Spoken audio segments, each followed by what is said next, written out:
Just a little.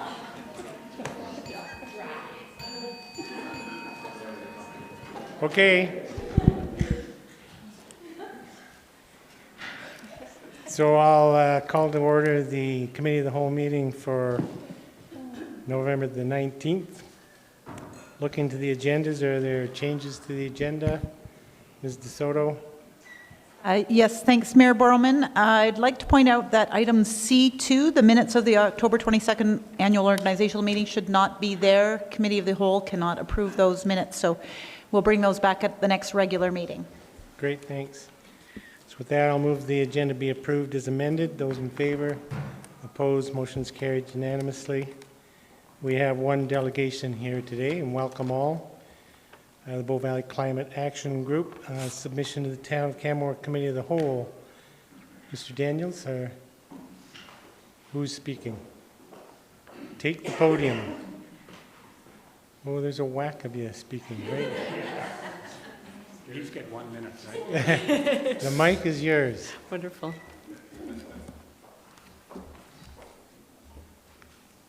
Right, good afternoon, Mayor, councillors, staff, and administration, and members of the public. Thank you so much for having us here today to speak with you.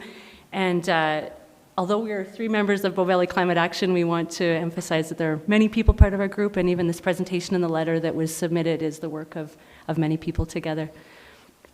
So in our brief presentation, we'll introduce you to Bow Valley Climate Action, describe a bit of some of our activities over the past year, and we'd like to really applaud you as Mayor, Council, and the town for the work you've been doing on climate action and to articulate our support for the work you're doing. So Bow Valley Climate Action is a group of approximately 140 local citizens who are deeply concerned about climate change.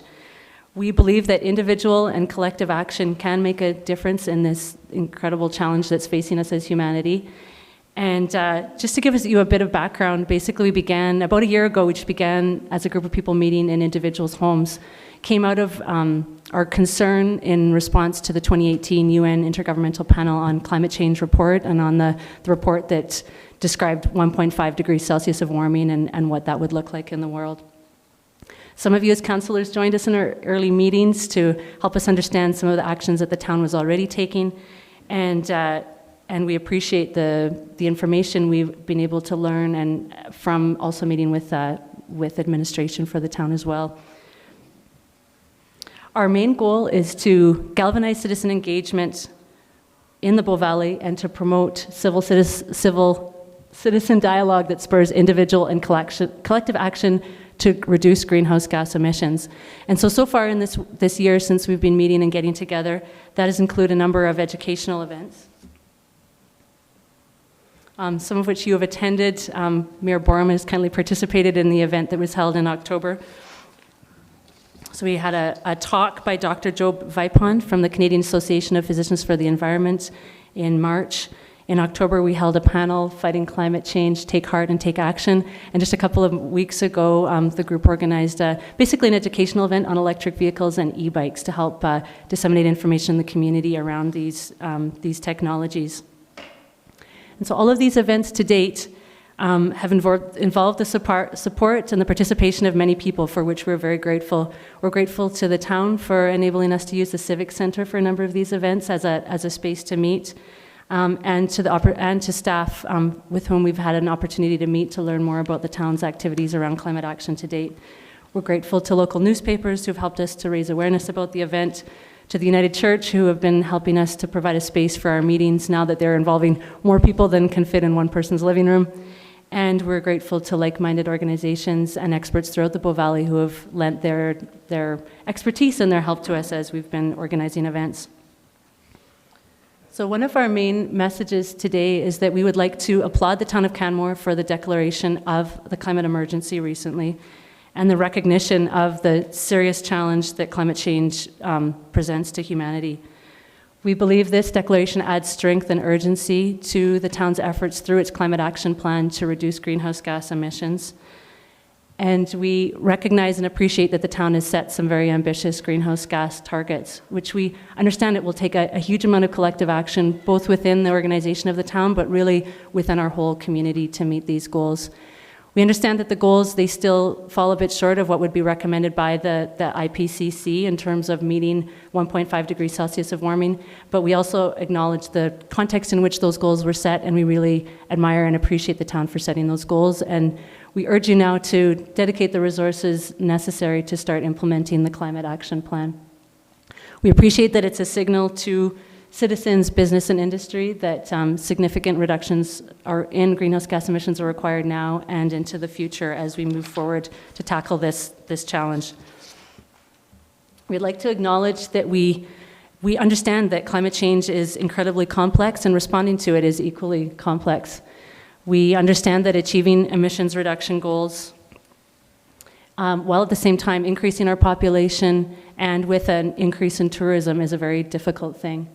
And we understand that it will involve collaboration among all levels of government and really among all members in our community, whether it be the tourism sector, industry, business, individuals, organizations, really everyone. It's going to require our utmost collaboration as we move forward to tackle this challenge.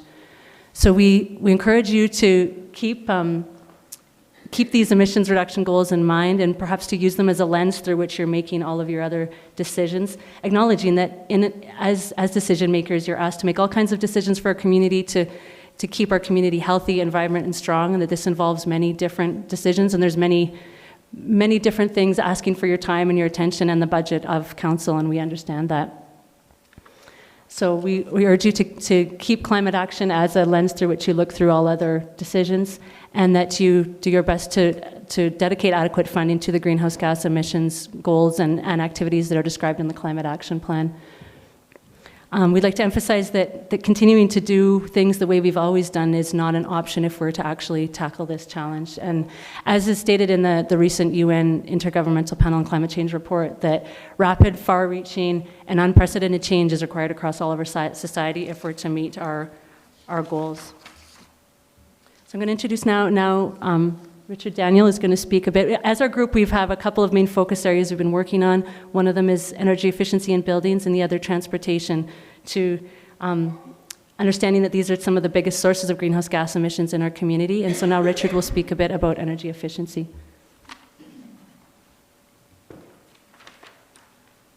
Thank you. My name is Rick Daniel. I just want to talk very briefly about energy efficiency of buildings. And particularly today, I want to talk about new residential buildings. Buildings in Canmore account for over half of community greenhouse gas emissions, and residential buildings alone account for about a third of the community's total emissions. And with projected population growth for Canmore and planned new subdivisions, these new emissions will continue to grow unless significant action is taken. It's safe to say we cannot meet the overall target in the Climate Action Plan of a 30% reduction in emissions by 2030 unless some very strong measures are taken in the very near future to increase the energy efficiency of buildings. Our focus as a group right now is on new residential buildings. And the reason for that is energy efficiency in existing homes is, we've got to do something about that as well, but major retrofits of existing homes is much more expensive than building energy efficient new homes. So we need to address the existing homes, but the lower hanging fruit right now is new homes. Plus, major retrofits of existing homes are a little bit more difficult for the town to influence through regulation alone. It's probably going to require more in the way of subsidies and incentives, and that's going to be more expensive. The need to influence new construction is urgent because so much new construction is likely to happen between now and 2030 when we have those goals in place. And the town needs to look really at all of the tools available to it to try to achieve more efficient building of new homes. Of those tools, the ones we're aware of, there are probably others that you're aware of, are first of all the land use bylaw. And we recognize that the current draft land use bylaw has been under development for a long time, and that the opportunity for input on that has passed. So I'm not going to talk about it today. You'll be thankful for that, I'm sure. Yes. However, as Lauren Miller has said in introducing that draft bylaw, it is meant to be a living document, and that frequent amendments should be expected. So we would recommend that the town of Canmore direct staff to begin work right away on a major future amendment to that new bylaw once it's passed, focused primarily, perhaps even exclusively, on energy efficiency. So that's one tool you have, land use bylaw amendments. The other is area structure plans, which quite frankly we know a little less about. But one of the stated objectives of the town's climate action plan is to encourage the development of green subdivisions. We are seeing what is possible from projects in other locations such as Edmonton, the Edmonton-Blatchford project, where they're building a community of 30,000 people. It's currently under construction, built to a standard above building codes, and combined with district energy systems will contribute to a carbon neutral neighborhood. So the technology to do this is there now and is being demonstrated. That community, however, had the advantage of being on City of Edmonton land, which meant the city was able to control the planning process from day one. Canmore's new subdivisions will be on private land. That means that the development will be shaped by the area structure plans. And to really get to the same kind of ambitious outcomes that Edmonton achieved, obviously Canmore is going to need to have a very creative, collaborative process for dealing with area structure plans. And we're really pleased to see Canmore has moved to having a more collaborative development of area structure plans. And we really hope that energy efficiency will be a very key process of the development of all area structure plans going forward. Finally, we would encourage the town to develop not just the tightest possible current regulations around energy efficiency, but also to send signals in terms of what its future goals are for increasing those standards further, 2 years from now, 5 years from now, and so on. The importance of that is it sends a positive message to developers and builders that the community will the development community will benefit by getting up to speed on the best possible building standards as soon as possible, because those standards will continue to evolve in the direction of greater energy efficiency. This has been done very effectively in BC, and as a result, they've got a great deal of interest from builders in education programs to learn more about better building practices. So that's about all I had to say. Thanks. Thank you.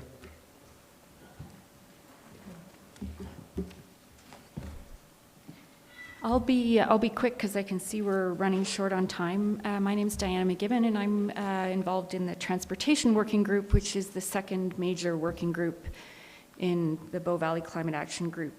So we've just finished hosting the EV Summit, which we were really pleased about how that went. And the other thing we've been working on is looking at the town's integrated transportation plan and the parking management plan.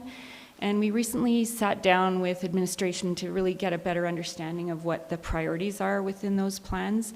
And I have to say we're very impressed with those plans. We've done some research on what other communities of similar sizes are doing, and as far as we can tell, Canmore seems to be quite far ahead of what is being done elsewhere and very forward thinking in the plans that are being put forward. That being said, we really support the priorities that are identified in the transportation plan. We'd like to see, obviously, faster deployment of the infrastructure that will be needed to support the town's mode share goals, with a priority on developing complete streets, complete communities, bike and pedestrian pathways, and bike parking.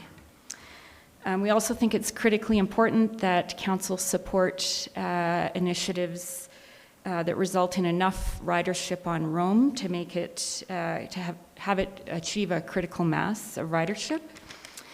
And finally, with continued growth in tourism expected, we also feel that it'll be necessary to support measures that mitigate tourist impact, looking at things like a bike sharing program and possibly intercept parking. I'll just close by saying that we're looking at other things that we might do independent of the town or in partnership with the town. There are a few things identified in the Climate Action Plan as potentially being things that citizens could do. We're sort of taking a bit of time to regroup after the EV Summit and figure out what's next for our group, but we're looking forward to continuing to work with Amy on the climate action initiatives and helping her in any way that we can. Thank you. So in conclusion, we recognize that it is already challenging to plan for and manage a healthy, vibrant, and complete community, and that there are many competing priorities to balance, even before addressing the additional challenge of climate change. Climate change is a challenge of the highest order of magnitude and complexity, likes of which we've really never, ever experienced as humanity previously. We applaud you for being a climate leader, for developing a climate action plan and declaring a climate emergency. And I think we'd just like to articulate that times of emergency require extraordinary measures. We think back to 2013 and how the community came together in that moment to work together to make the most of everyone's expertise, their talents, their creativity. People really came together. And given this is an emergency of a different sort and that the response is going to be much longer term, but that we need to think that way in this regard as well and really make the most of all the expertise that's already within the town, you as decision makers, and really collaborate with all the people across the community to do our best to reach our greenhouse gas emissions reduction targets. As our group of people getting together, we look forward to working with you, to collaborating. We look forward to hearing from you if there are things that you feel that we could do as a citizens group that would be helpful. And most of all, we'd really like to support you as you go forward as our leaders in leading the community through greenhouse gas reductions. Thank you. Thank you all very much. Just to that last point, I mentioned just before the meeting started speaking with Mr. Daniels, talking about the Livable Cities Forum that I attended last month in Victoria, and which was by and large people from across the country involved in climate action, and people like Ms. Fournier who have expertise in those matters. There were perhaps 40 elected officials there as well from across the country, and the last session there was a call to action that was put forward, which the elected officials had been involved in crafting. And I just want to note that there's a number, six different items on the call to action, and the fifth is for electeds to seize the pockets of brilliance in our communities coming from youth and residents as bottom-up solutions to our collective challenges. And what we're seeing through the Climate Action Group is exactly that. And I know I speak for all of council and for town administration in saying we really appreciate your positive involvement in these challenging issues. I will note as well that if you have the stamina to stay here for a couple of hours, there is a report later on parking management which addresses some of what you were just talking about. I don't have any specific questions. I don't know if other members of council have anything specific to ask the group. Councillor Comfort? Yeah, I just want to reiterate your praise for such groups. These particular individuals have been involved for some time and shown a real commitment to very important projects in the community. The organics collection and waste. Dealing with that waste is a good example, and I know it speaks to, so it's going to age me more than I'm already aging myself, I guess. Back in the day, there weren't very many organizations that took on things automatically the way we have now. And so when we needed something, the citizens just got together and went, well, we need a daycare. We're going to build a daycare. That's what we're going to do. or we need a preschool, or we need a whatever, playground. And the playground groups have been amazing too. So please continue your citizen actions. And when you have to, kick us in the butt, like we need it sometimes. So thank you very much for your efforts. Except for Don. Just, you also mentioned, Mr. Daniels, the use of the land use bylaw, and I appreciate that you're not suggesting today that we make changes to the current version. But absolutely, the land use bylaw is a live document, and councils make amendments to land use bylaws regularly, and I think there's a good opportunity for us to have that discussion about in the new year, considering changes to the land use bylaw that would help address some of these challenges. But overarchingly, I just want to reiterate how much I appreciate the approach that your group is taking to this. You know, we are working collectively, we are one community, and we're going to have much better success when we're working together like that. I'm happily surprised to see the number of residents that are involved with the group. That's a pretty strong representation. So thanks for being here today. I look forward to working together to reach our challenges. Thank you. With that, I'll move on to the minutes of the September 17th Committee of the Whole meeting. If there are errors or omissions in the minutes, seeing none, I'll approve they be accepted as presented. Those in favor? Opposed? Motion's carried unanimously. Moving then to item D1, alignment with the United Nations Sustainable Development Goals. Ms. Risling-Wynn and Ms. Brown.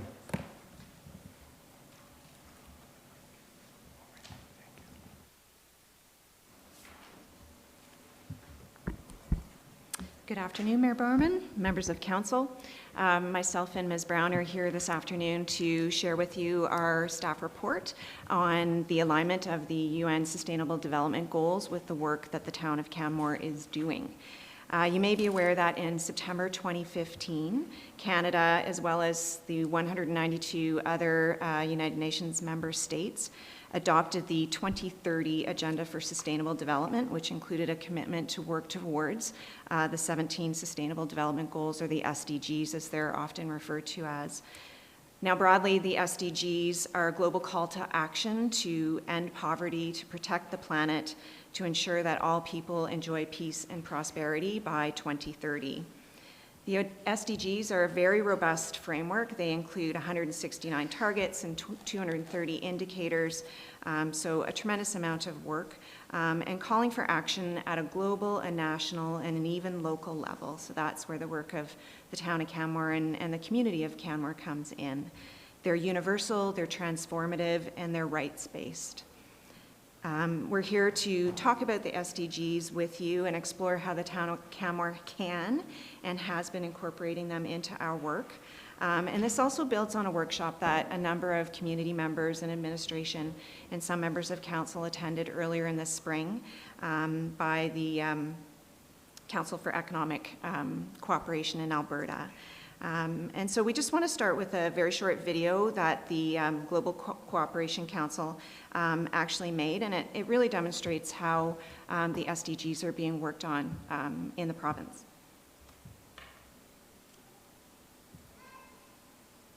In this room has some concerns about what our world's going to look like in 2030. Put up your hand if you've got any concerns at all. The mapping project is one of my favorite things we've done at ACGC. It is so exciting to be going into so many different communities from all areas of Alberta and talk to people about the exciting work that they're doing. It's been fantastic to see just how much Albertans are working towards a more sustainable future. Sustainable Development Goals are 17 goals that aim to make our planet more prosperous, healthier, and more fair and just for all people. We brought together people that are from civil society, the private sector, academia, and all levels of government to talk about sustainable development and talk about ways that we can all work together to to achieve the Sustainable Development Goals. This project is important because it tells stories of what Albertans are doing. It gives voice to the incredible work that's happening across this province.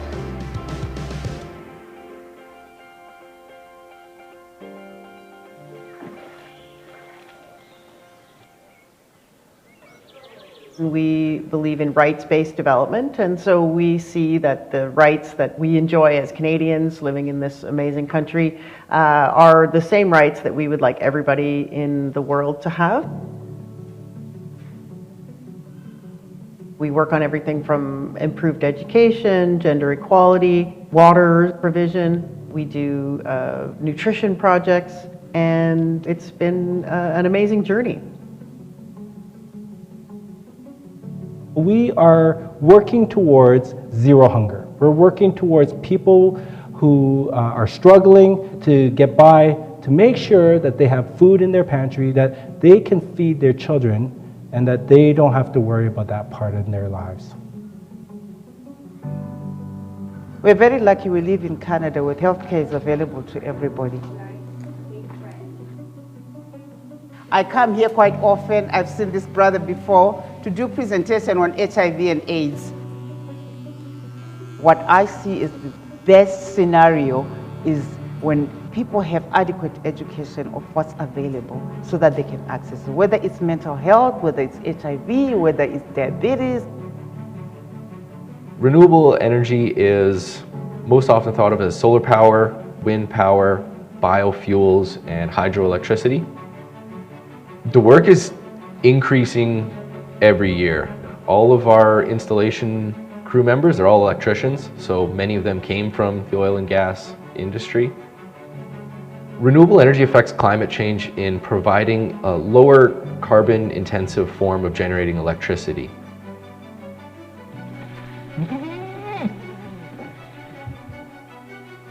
Albertans who are like-minded are finding each other. And whether it's the sustainable projects of food connection to growing your own food and the connection of where it's going, or the solar and off-grid side of it, the ability to share and find each other is becoming easier.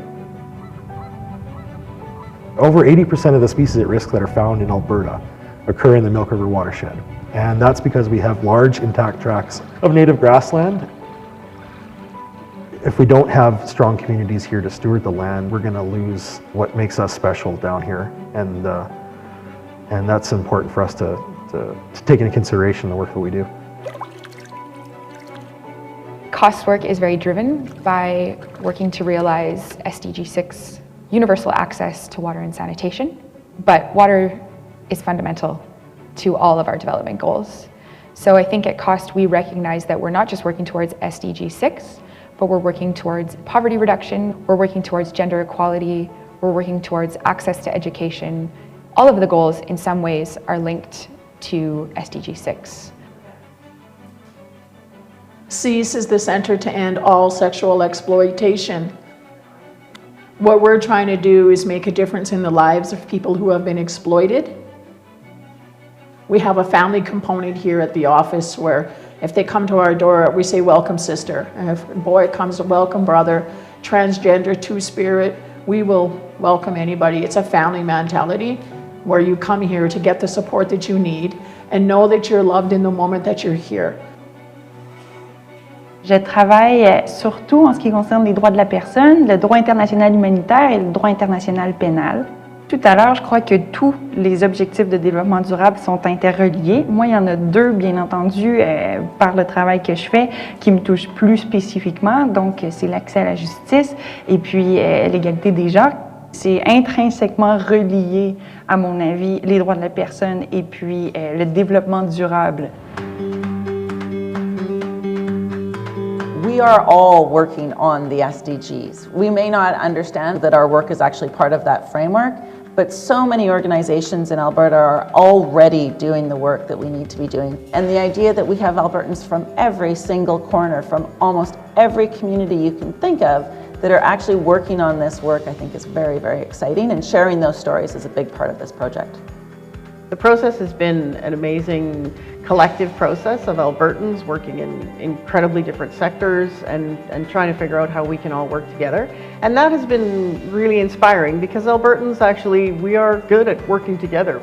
So there's a lot that Albertans can do to contribute to sustainability here and then around the world.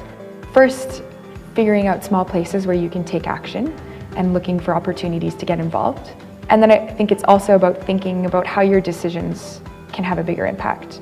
We need to end poverty, we need to end hunger, we need to be inclusive, we need to show that people can work together. And I really, really believe that this is the direction that we need to be in as a community, as a society, as human beings, to care for one another.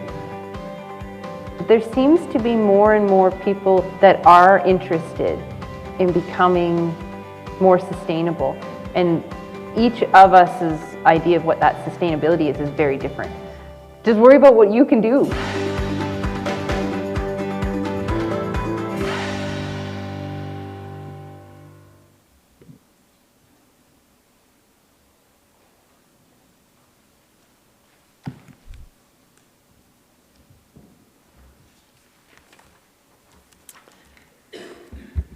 So the SDGs are very high-level global goals, and the success of the SDGs are contingent on our local action. And there are small areas where we can and where we have taken action in Canmore. So in total, there are 17 Sustainable Development Goals. An administration reviewed the associated goals, targets, and indicators, and we evaluated areas that are locally applicable. Based on our review, administration identified 8 SDGs and that have indicators and have local connection to Canmore. The chart in your agenda package is an overview of the 8 identified locally applicable goals, and relevant global targets and indicators are also highlighted. Administration evaluated a number of local programs and highlighted potential local indicators that could be tracked to monitor Canmore's role on these global goals. We're not going to review all 8 of the goals, but we will highlight 2. SDG 1, No Poverty, and SDG 11, Sustainable Cities and Communities. Make Cities and Human Settlements Inclusive, which is Sustainable Cities and Communities. With respect to SDG 1, No Poverty, administration identified 2 targets, 2 global targets, which I'll paraphrase. The first one is to reduce the number of individuals living in poverty in all its dimension, and the second one is to build resilience of those vulnerable situations, of those in vulnerable situations. Related to these targets were a collection of global indicators, which are statistics that can be tracked to show how successful we are on a global scale. There were 3 global indicators that guided our local indicators, and the 3 global ones were proportion of men and women and children of all ages living in poverty in all its dimensions, according to national definitions, proportion of population covered by social protection systems, and the third one was direct disaster economic loss in relation to global gross domestic product. For Canmore to evaluate if locally we have made progress on these global goals, or this global goal, no poverty, we needed to track statistics related to Canmore. We need to look at individual income, employment income, the living wage, affordable service program participants, community service referrals, social assistance recipients, and the Alberta Disaster Recovery Program claims.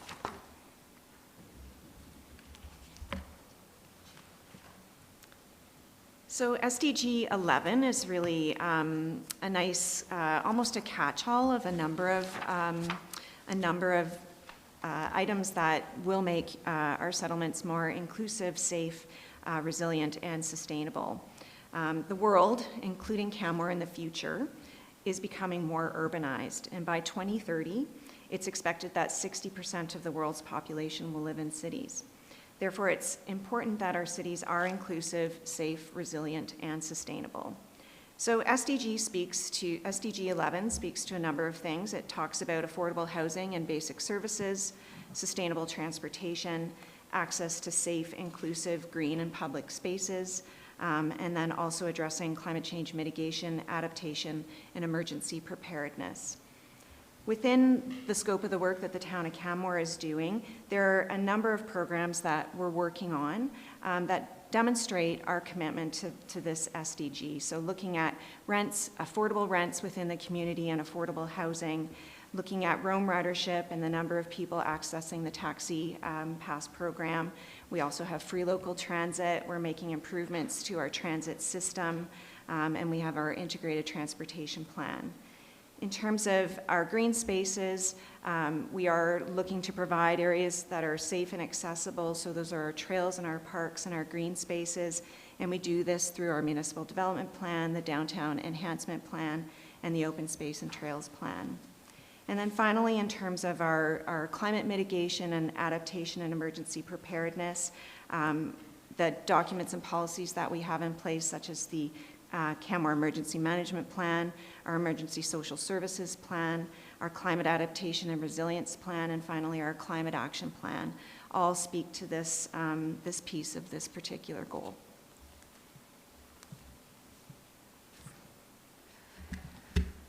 So the SDGs provide community with a template on how to connect our local action with global change. In our report, we outlined several local indicators that we can track in Canmore to show our support to these global goals. The good news is that we already track many of these indicators through the community monitoring report. Administration is currently working with the community or the Biosphere Institute to reformat the layout of the community monitor report so that these local connections can be more easily identified.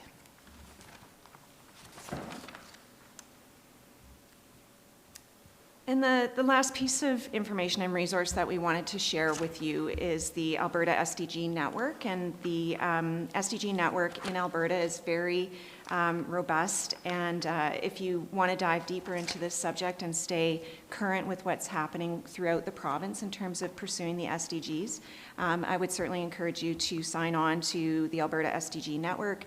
That's the web address that you can sign up and you can receive their newsletter. And it's really informative in terms of keeping you apprised of what's happening within the province and the number of organizations, both municipal and local governments, and also corporations and other businesses and other nonprofits that are also working collectively on the SDGs within the province. And with that, we would invite you to ask any further questions you might have. Thank you both very much. I have a few thoughts or suggestions, I suppose, and I mean this is pretty high level to a large extent, and when I was reading through it, in many of the instances I felt we were already addressing the goal through our existing programs and certainly monitoring in a number of ways. The specific suggestion, I guess, under Goal 11, the first bullet or the first box about ensuring access for all to adequate, safe, and affordable housing. As local indicators, you've noted we should monitor the average advertised rents within Canmore, but the advertised rents is only one part of that equation, and we could be also we are monitoring our rental vacancy rates. I think that speaks about access. And on Goal 15, the second box, the last box I suppose, is talk about introducing measures to prevent the introduction and significantly reduce the impact of invasive alien species on lands. And in the local indicators, you note mountain pine beetle and Shepherdea. I was thinking feral rabbits are an invasive alien species, and while it's difficult to monitor that, I mean, definitely we are trying to address that issue. I have a couple of other thoughts, but Councillor Sanford has something. Thank you, Mayor Borman. Thank you for that presentation. I had a question for you around waste diversion. Councillor Comfort and I sit on the Bow Valley Waste Management Commission, And one of the issues that we have at the landfill is our landfill is filling. And one of the things that we try to do at the landfill is to do a number of diversion type projects on site. But a lot of the landfill that comes there is construction and demolition waste. And I'm just wondering if there's a way that at the town level we could do more to identify opportunities for diversion of construction and demolition waste.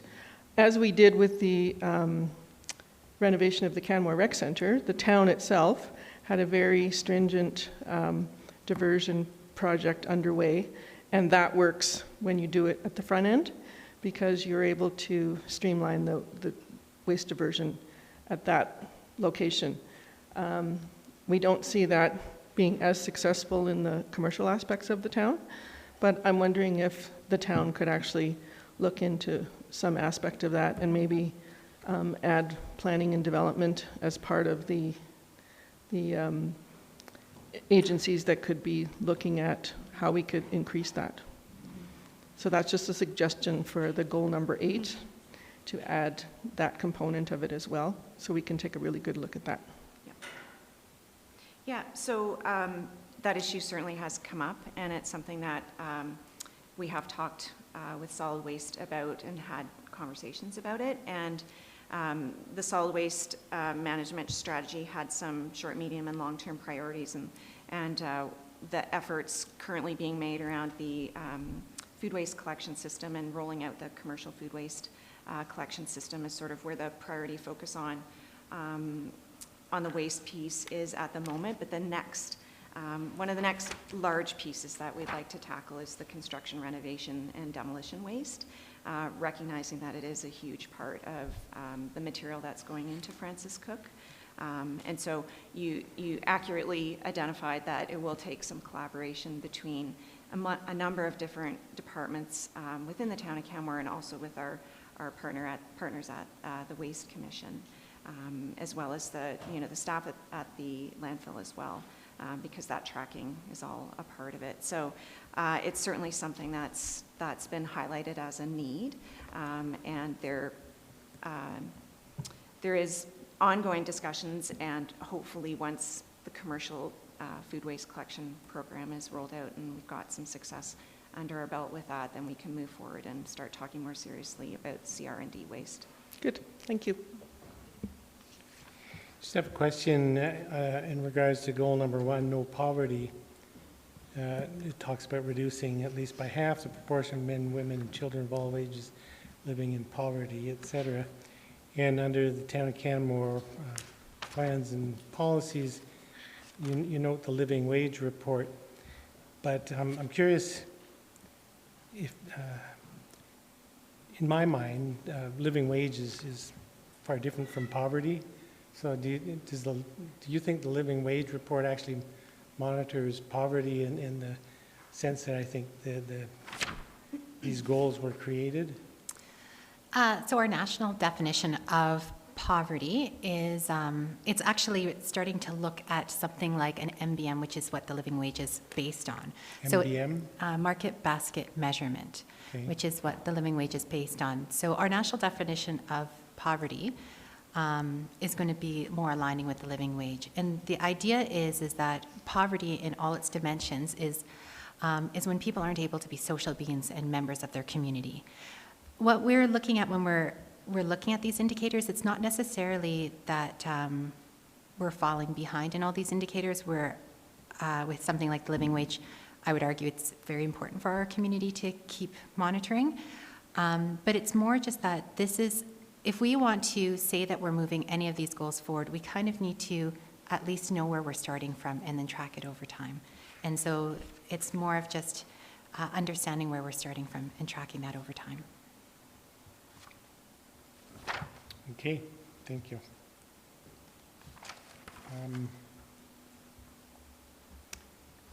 Under the same goal, no poverty, the last box talks about building resilience to the poor and those in vulnerable situations, and it's referencing vulnerability in climate-related extreme events. And the local indicator is the number of annual Alberta Disaster Recovery Program claims made by the town. I don't think we have a better indicator or something that's more obvious, but the Alberta Disaster Recovery Program claims only kick in if there is a disaster. So I'm just not too sure how directly linked those two pieces are. There's also another goal, climate action, where we talk about maybe it's not climate action. I'm sorry, it's actually sustainable cities and communities, where we talk about our emergency management plans, which doesn't need to mean that there is, it just means that we have a plan in place to make sure that the people in our community are supported in case of an emergency. I think we had the same discussion over the disaster recovery claims, if that's actually a good indicator, and at least it tells you that there was an event big enough where it had economic loss to it within our community and that we needed to make a claim. Fair enough. Are there other questions, comments? Councillor Sanford. Thank you, Mayor Borman. Again, under goal number 8, there's a suggestion that protecting labor rights and promote safe and secure working environments. And you put in that one of the agencies to be involved would be the Bow Valley Immigration Partnership. I'm wondering if we could also include perhaps the Canmore Young Adult Network to speak to labor rights of young people, because I think that's also a significant aspect of where we might hear some input on that particular issue. So I just thought that would be a good place to reach out to. So thank you. Yeah, and I believe that Canmore Young Adult Network is a part of the partnership for Bow Valley Immigration Partnership as well. And just, I guess, digging down a little bit, struggled with under goal 3, good health and well-being, the second box that references having the number of global deaths and injuries from road traffic accidents, which of course is eminently supportable goal, but I mean, it's, I don't know how many deaths there are in Canmore from road traffic accidents, but it's moderate, if any. So feels like a bit of a stretch for the town of Canmore to say that that's something specific that we can pull out of the UN document and address locally. The challenge we had with this is that we were looking at the stats that we already collect or that we are going to be collecting shortly. We didn't want to add more numbers to manage that didn't have a program attached to it or that wasn't being looked at for another specific reason. And these numbers are through the RCMP annual statistics, so we can easily get those numbers, and they're already a part of the community monitor report. But I also think that even if things seem like we have very low fatalities, we do have collisions. Even if it seems low now, it would be interesting to have this number and to know that it's that this is actually a part of what it means to have a good, healthy community. Because if that number starts going up, then that tells us that we need to do something. And I would argue kind of like with the extension of 1A, you know that there's accidents there, so then there's something for the province to do. So maybe I was reading this report with the wrong perspective. I think I was looking for actions to come along to address every target, but that's really not what this is about, is it? This isn't specifying actions. It's just saying, okay, we want to monitor this, and here's how we can monitor it. But there's an assumption within this report that we will be putting in place actions to get us closer to the goal. I think that the idea with the community monitor report as a whole is to give community and administration and council the numbers they need to make good decisions for when we do our strategic plans and our business plans. So I think that's kind of the lens we looked at when we developed this, is what numbers, if we are going to try to make global action on a local level, what numbers do we need to look at to say that our programs are doing that? I think I would add that,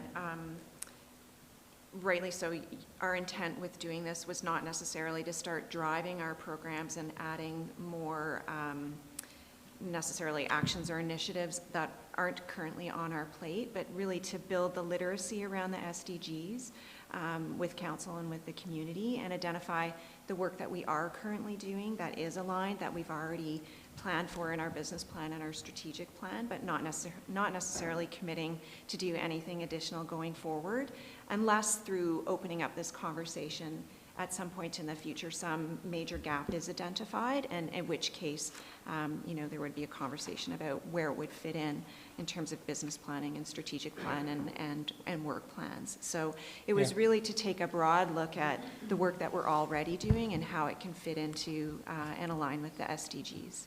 Great, and I appreciate that, and it's a slightly different perspective than I was initially taking when I read this. Did you have something? Councillor McCallum?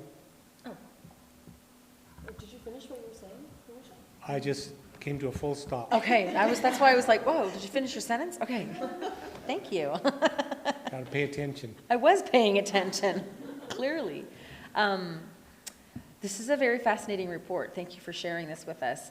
One of the questions I had with regards to Goal 11 in terms of sustainable cities and communities regarding housing, go figure, me bring that up. I wondered about, we talk about advertised rents as well as vacancy report. Are we looking at waiting lists? So waiting lists are a real indicator. People who've been vetted through the programs, we know how many people are sitting on a waiting list. That would be a real indicator to me, I think, and that might be added. That's all. That's it. Is there anything else from council? Seeing nothing, thanks very much for doing the work to put this together. It's important work, and it informs everything that we're doing, so thank you for that. Then I'll move on to item D2, the Fire Rescue Peak Staffing Review. Chief Goller.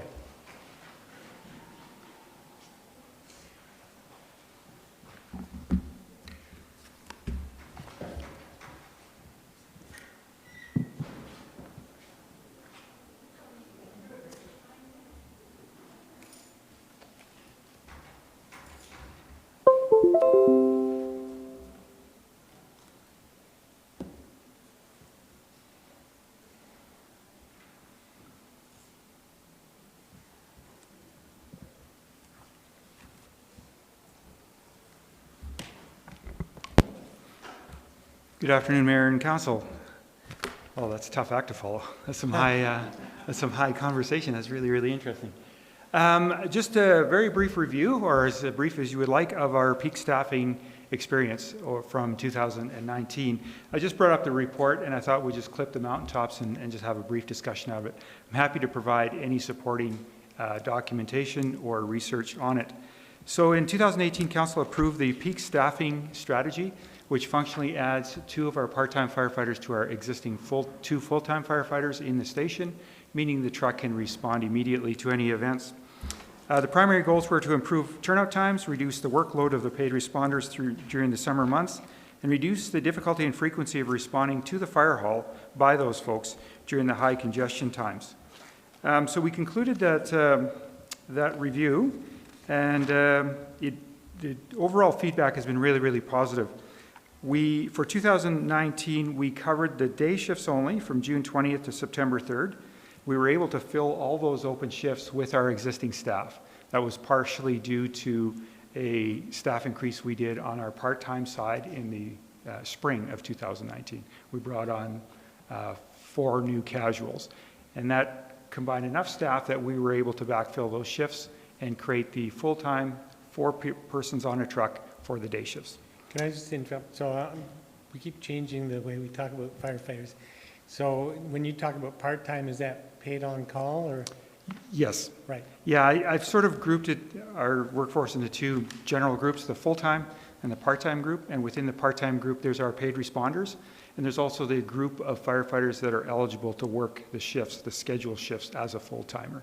They're covered by the collective agreement with the International Association of Firefighters. So that includes both professionals and volunteers. Right, exactly. Yeah. My apologies, I tend to lump that together a little bit. Yeah, well, that's okay.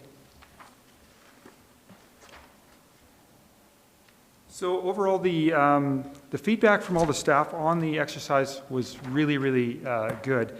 The folks that had the opportunity to work those shifts certainly appreciated the experience and the ability to serve their community in a full-time manner. And the full-time crews really noticed an uptick in the ability to stay ahead of station maintenance, training, service to the community, extracurricular events. So overall, structurally and organizationally, it went very well. A few, just as a side, we still paged out our paid response firefighters for any significant events. So if you had a structure fire or a motor vehicle accident, gas leak, all those things, we still would go to a general page and ask all of our paid response firefighters to attend because we need the staff to mitigate those types of events. All other events, medical, alarms calling, etc., we just went with the one truck that was fully staffed during the day. And that provided that opportunity for our paid responders to take a little bit of a break during the summer. Also really, really decreased our response times, which is interesting. Mm-hmm. We tracked what it looked like. We were fairly conservative this year on the amount of calls we did not call everybody to. We wanted to make sure we got it right. We're taking slow sequential steps with this project. So we reduced the number of general pages where we're calling everybody out between 25 and 35% over the months that we covered, as per the chart there. The red line is 2019, the gray was 2018. So the lower peak there, that gap between those two lines, represents the amount of calls that were saved over that. But there's still a lot of calls that have come for the general page category. We're on track for about 273 general pages for 2019, even with that reduction over the summer months. And that puts us quite a bit higher than comparable municipalities.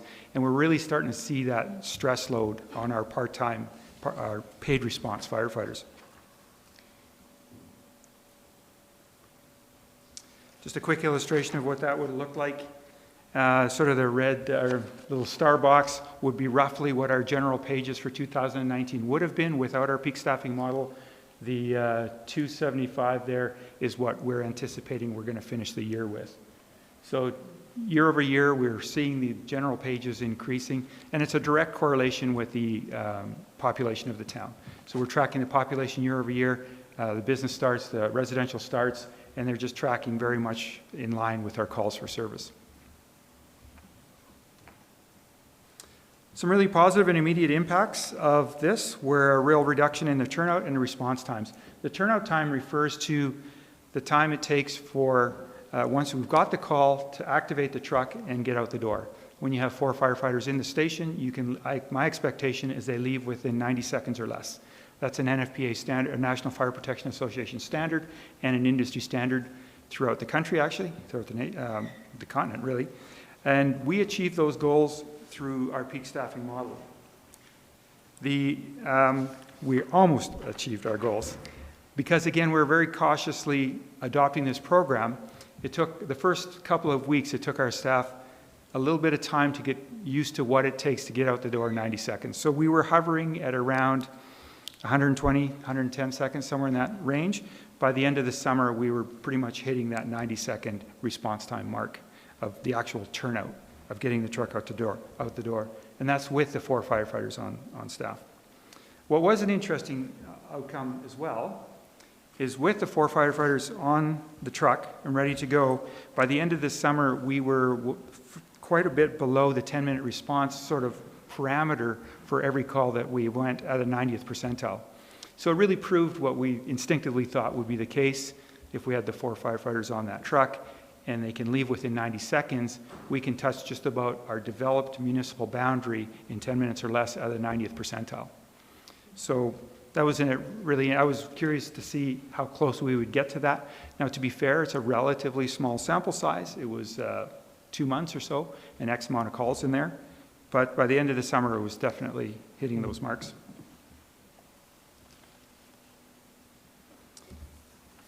So future state.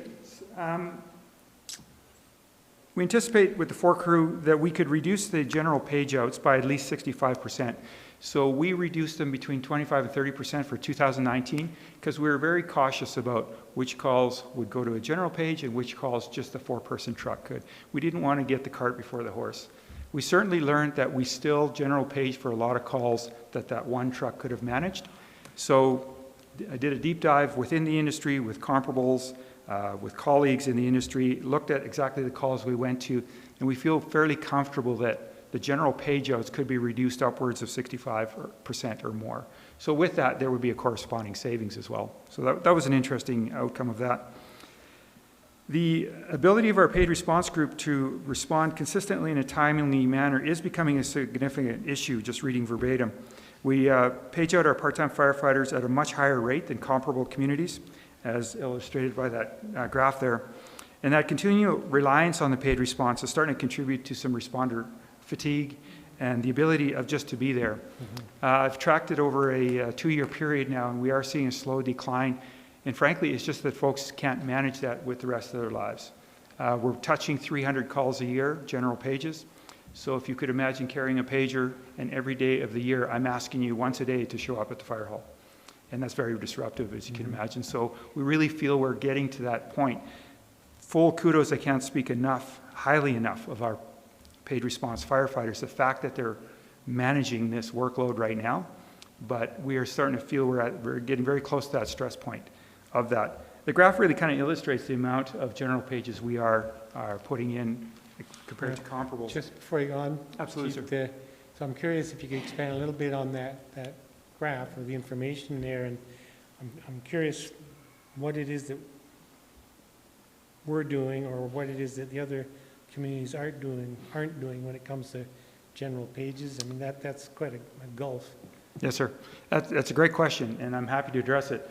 From Cochrane to the right, so Cochrane, Rockview, Fort Saskatchewan, High River, Chestermere, Okotoks, and the list actually could go on.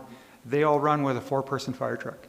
So that truck dispatches it immediately, and it mitigates about 90% of their calls for service. That one truck with the 4 staff mitigates all the medicals, all the alarms, a good part of motor vehicle accidents, even small fires, small outside fires, dumpster fires, etc. So the only time that they go to the general page and ask their paid responders, paid on calls, also called, to attend is when it's a confirmed fire, a confirmed big accident, a confirmed gas leak, a significant event in the community. And then those folks are happy to drop everything and get here and help our community. And that's the model that's sitting in there. I put Banff in only because I know that we're commonly compared to our partners up the road. They approach their calls quite a bit differently, and we'll just leave it to say that it's the same model. They only call their paid responders if it's a significant event in their community. They handle a lot of their service events with their full-time on-duty staff in a very sort of limited sort of way. It's the way they approach attending their events, which is not necessarily completely in alignment with the industry best practice, but that's just how they do it. The bottom line is that they still only call out their paid responders about 65 to 70 times a year, which I think that's a number that's quite manageable. Interestingly, I was surprised with Okotoks and Chestermere how low they go to that general page. I think Okotoks' number is actually 12 times a year. So once a month they're asking their page. And that's a little too low. Frankly, you start to get skills erosion. You start to lose your teamwork connection there. I think they run that a little thin. But that's how all the other agencies are doing that. They're rolling. They have the staff in play. Great, thank you. You bet, of course. So just again to respecting your time, my recommendation would be to continue with the peak staffing strategy and potentially expand it. We've taken a bit of a deep dive on our budget, and we realized that we can expand the coverage for those day shifts by a few weeks on either side. Again, we approached this very cautiously on how we wanted our first kick at this to go. with some careful budgeting and just really tracking the costs that are assigned to the peak staffing, we feel we can extend it on either side a little bit. So we're going to run the peak staffing model again as approved by council in 2018 with the same budget numbers, but we're going to try to catch most of May and most of September for the straight day shifts. Right. So that would be my recommendation there at minimum. If there was the opportunity to make a recommendation or just sort of food for thought, if we could flip that into a 24-hour coverage, which would functionally mean slightly more than doubling the cost, but the coverage, that would provide that opportunity for the paid responders to take a significant decrease in their call volume and then significantly increase the level of service and decrease the response time for those entire summer months. Understanding that that would certainly have some implications. And in the very near future, I think it's maybe time to start having that conversation of what it would look like to staff the truck with 4 per, and with all the associated benefits from that. So that's sort of just clipping the mountaintops of the report. I'm more than happy to field any questions. Thanks very much. A good report, and been looking forward to hearing the results of that trial plan that we put in place. The under your recommendations, so the first one you detailed, increasing the coverage to 24 hours a day during the summer months, and you suggested that's already could be accommodated under the currently approved budget? We could approach, with the currently approved budget, we could approach it two ways. We could catch about 5 months, 4.5 months of just day shifts, or we could compress it to about 2.5 months of 24-hour coverage if we wanted to give that a try. Right. So that's your decision. I mean, the budget's in place, so then you'll make a call on whether or not to do it compressed or expanded out? Currently, we've had the discussion of expanding it because we're noticing the shoulder seasons are going away in town. I don't know. It just seems that the shoulder season is getting shorter and shorter, and I'm still relatively new here. So we notice a lot of calls for service in May and September. So that's where our contemplation was, to take the day shifts and stretch it out a little further, which we can with our existing budget. The flip side of that, though, there is an interesting conversation I had very recently that might bring that forward about the 24-hour coverage. It's actually more important to get the truck out the door at night faster than it is during the day. During the day, it is a little bit easier to get our paid responders to the fire hall and staffed up because they tend to be at work, some work in the area. You tend to be up and about already. At 2 in the morning, it's much trickier to get your paid responders to the fire hall. Secondly, statistically supported is that fires are reported later at night than they are during the day. They go unattended for longer and they grow larger in size and strength. And then the response time becomes more critical. So it's really a conversation that we probably are going to have over the next month or so of what we want to look like within our approved budget window. Great, thank you for that. And the second bullet point, essentially, you would also address that option with the currently approved budget. As I understand that, the suggestion there, it wouldn't necessarily be 24 hours a day coverage, but it would be more similar to what we trialed this summer, but for a longer time. Yes, sir. Yeah. I actually have those in the wrong order. And Okay. we've since discussed a little bit what that looks like since I did the report. But yes, sir. Yeah. Great. And I think for bullet number 2, we can make that happen within our approved budget window. Bullet number 1 would require a different look at it, and obviously number 3 as well. Okay, that's great. Are there other questions, comments from members of council? Councillor Seeley? Thank you, Mayor Borman. Just about the 10-minute response time. It looks like there's a lot of efficiencies being added and everything else. How comfortable are you with this plan to address the 10-minute response time more of the time? Because it's been a struggle. Yeah. If the question is if there was 4 in the truck, how close would we get to that 10-minute window? Well, just overall, just with this plan moving forward, because there won't always be 4 there. You'll still Right. need to reach out, but I understand that some during the day the paid responses are closer to the hall, so you might be able to address that. Ms. Cottle, you have a comment? Yeah, just for clarification, the point of this exercise is not to address the 10-minute. It's a nice side benefit and an advantage, but it's not the peak staffing is not a plan to address 10 minutes. It's to provide appropriate coverage in the hall for all calls. that has an impact on service levels, but the point of the exercise is not to change service levels. So I think just to your question, Councillor Slee, I want to make it clear that this isn't a plan to address getting everywhere in 10 minutes. This is a plan to provide adequate staffing in the hall and to take the pressure off paid responders. Okay. But the service level adjustment is a nice benefit of it, but it's not the point of it. Okay, thank you. Other questions, comments? Members of Council, Councillor Sanford. Thank you, Mayor Borman.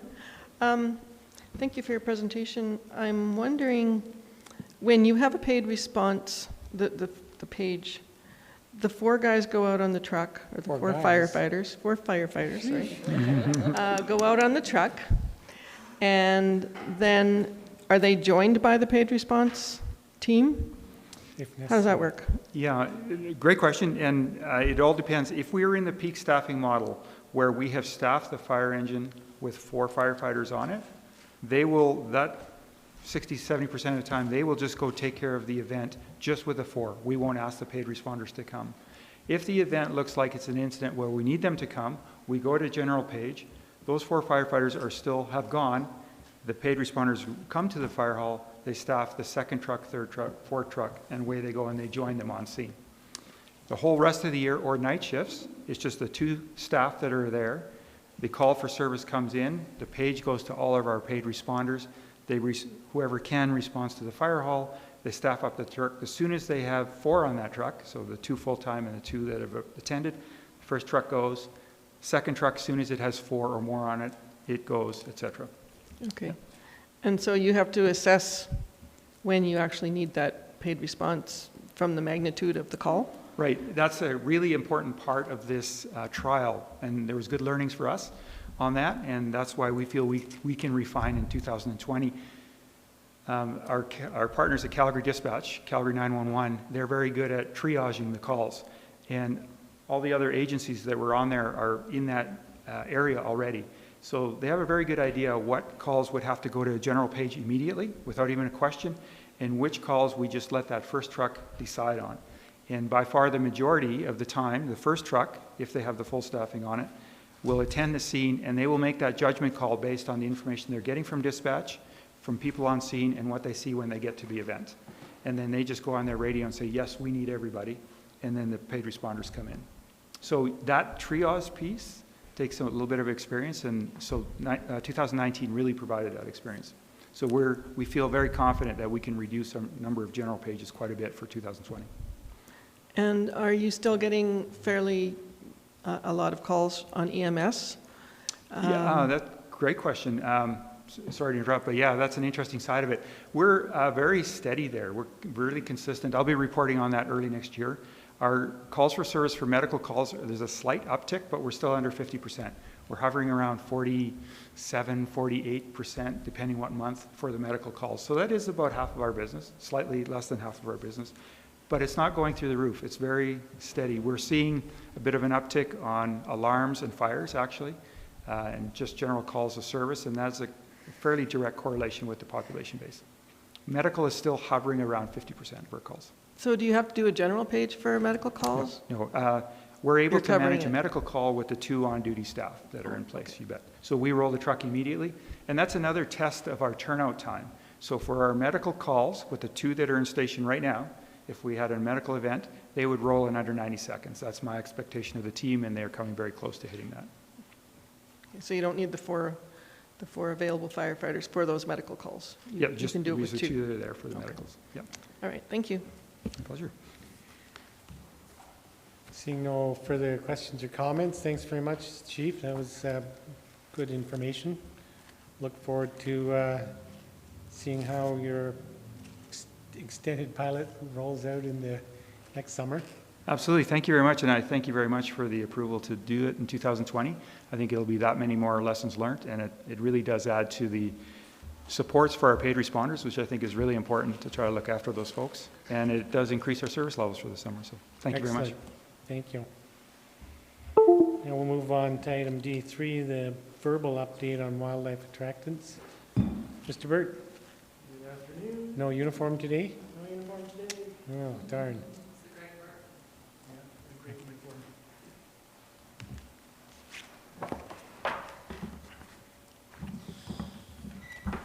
I'm here this afternoon to provide you with a brief update on the fruit tree initiative that occurred through August, September, and October. I wanted to recognize Officer Josh McInnes. He conducted the majority of the work on this project and put together this presentation for you. He was scheduled to do the presentation but was unable to do so today. So this really is the Josh McInnes presentation. If you haven't met him, he's one of our community peace officers. He started out with us last year as one of our seasonal bylaw services officers, rejoined the team this year, has now gained his community peace officer status, and he's working with us on a practicum role until he completes his 4th year of his degree. So we're lucky to have him here. Just as a quick refresher, Council approved or updated the wildlife attractant bylaw this August. The changes were increasing the fines from 100 to 250 and increasing the ability to conduct enforcement when fruit from a crabapple tree, mountain ash, shepherdea, or other accumulates on tree, bush, or ground. Made our jobs easier.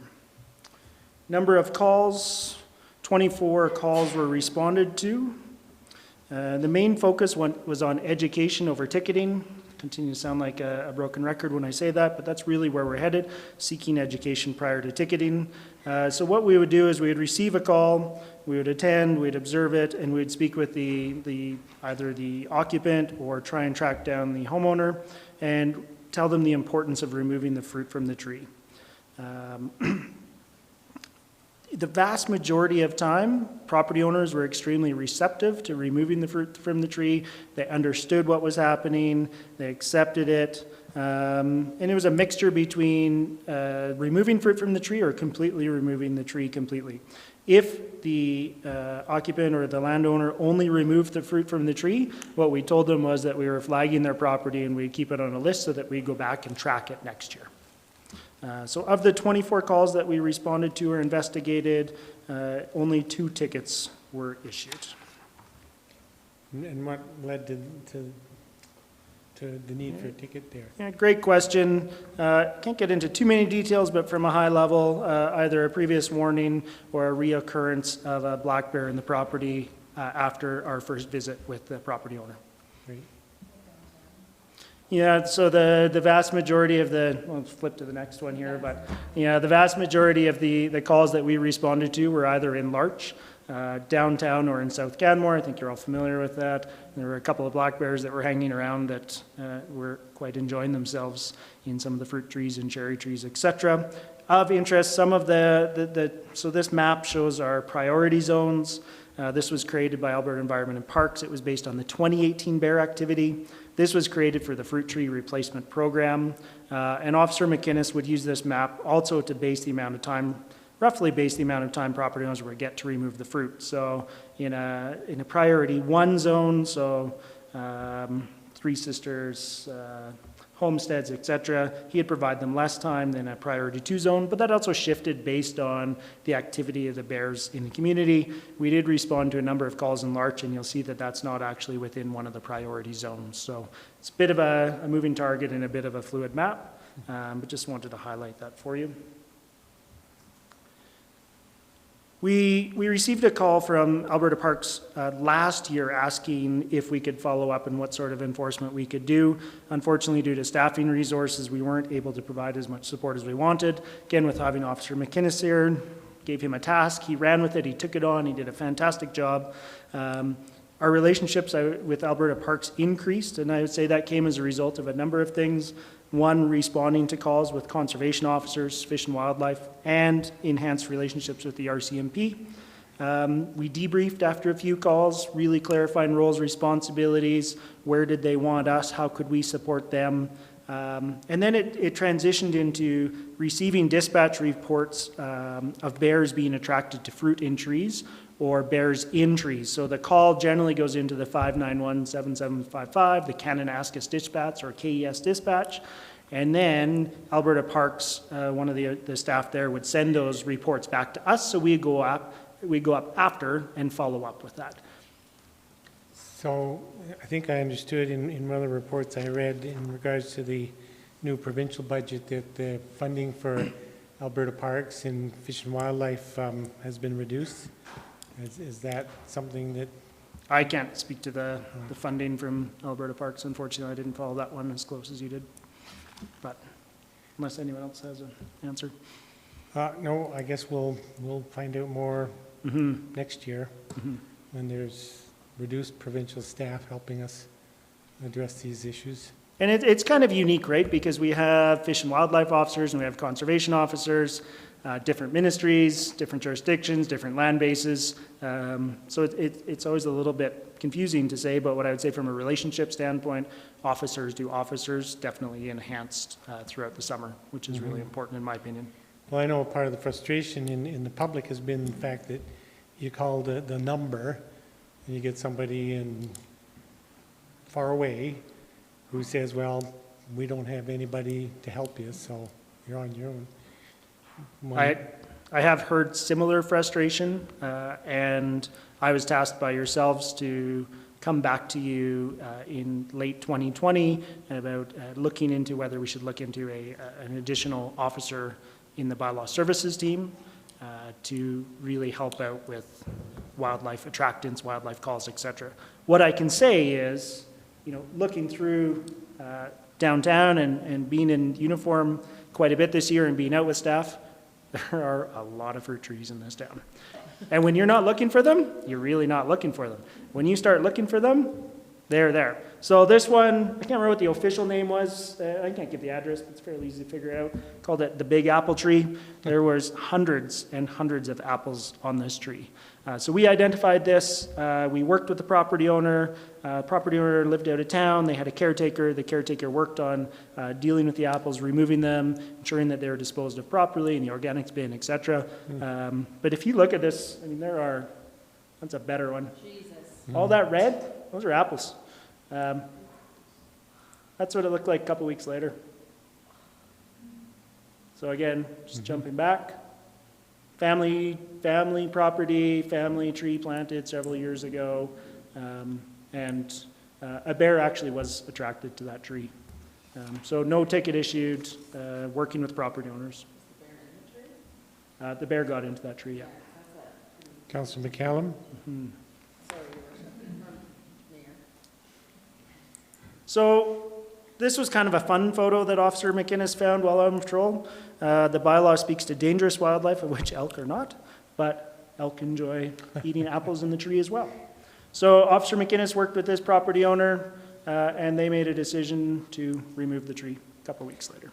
And did they take advantage of the town's program on that, I don't know if they did, but we had 24 residents that took part in the tree replacement program, approximate cost of $3,300. So that was always another option that we presented with the property owners. Really, again, big education piece.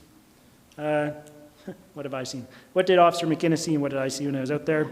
And lots of fruit trees, crabapple, mountain ash, Epertia. Larch had some trees that were a little bit trickier to identify, but there were bears in, looked like cherry or chokecherry tree. And some of the comments I heard from some of the long-term residents in those areas were, we've lived here a long time, we've never seen bears in these trees, I don't know what's being attracted to them. But I also heard in those trees that the trees flowered more than they ever had in the past. I mean, we had a really wet spring, maybe that had something to do with it. So what I've learned from that, we need to dedicate more resources to it. I'm knocking on wood and hoping that we get back to full staff at some point. It's been, 18, 20 months without being fully staffed. Need to dedicate more resources to it. We need to start earlier in the season. We need communication with Alberta Environment Parks is key. And we generally see good compliance, but when you start looking for it, there's a lot of them around. Yeah. I thought you were up full staffing. No, we currently have a posting out for the bylaw services supervisor position. Oh. And we are adding, as part of the 2020 budget, a fourth officer in 2020. So we're still down one, and then we're still we will be recruiting again. We're getting there. Thank you for your report. Welcome. You use the expression tree replacement, but I don't think we do replacement anymore. It's just removal. It's help with the cost of removal. No, we pay towards the replacement. We do? I didn't think we did that anymore. I can find out for you as Ms. Wynne's, maybe Ms. Wynne can answer. It's just removal. Just removal, okay? Thanks for Okay. clarification. It was replacement. Well, I mean, $200 or $300 towards the cost of removing and replacing. Well, You're right. They don't have to replace it, okay. Yeah, good clarification. Calls in year-round, or is it mostly in the fall? Late summer? Just, it's late summer, early fall. Are there other questions, comments? I'll have one comment. The movable sign that goes up at the bottom of the Three Sisters Hill regularly, I think we could be a little less polite on that sign. It's like, please remove fruit from trees. I think we have to be a little more direct in our language. I mean, that's my opinion. That sign next year when it goes out, because it will, could remind people that there is a fine for leaving fruit on the trees. Just my thought. Happy to look at some changes in wording. Great. I think it's something witty, but nothing comes to mind. Thank you. You're welcome. Excellent. What about Borrowman blasts bears? No, that probably wouldn't work. Thank you. No, thank you. We'll move on then to item D4,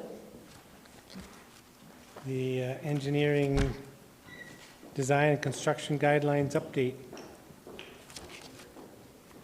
Ms. Blaze.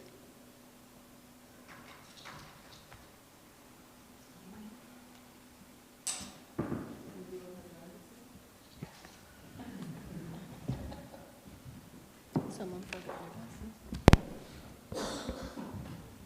glasses. All right, good afternoon, Mayor, councillors. This is my first time, so be kind, please. I'm Chantal Blais, I'm the municipal engineer with the engineering team, and I'm here to introduce our latest update to the engineering design and construction guidelines. So here you go. So to let you know what the guidelines are, it's we're made to aid the developing industry, so the developers, contractors, engineers, and landscape. Can I just get you to move in a little bit closer to the mic, the or mic? move the mic closer to your... Is that better? Thank you. All right, so our guidelines are made to aid the construction, development, engineering, consulting industry to know what standards to use to develop and construct in the town of Canmore. By and large, they are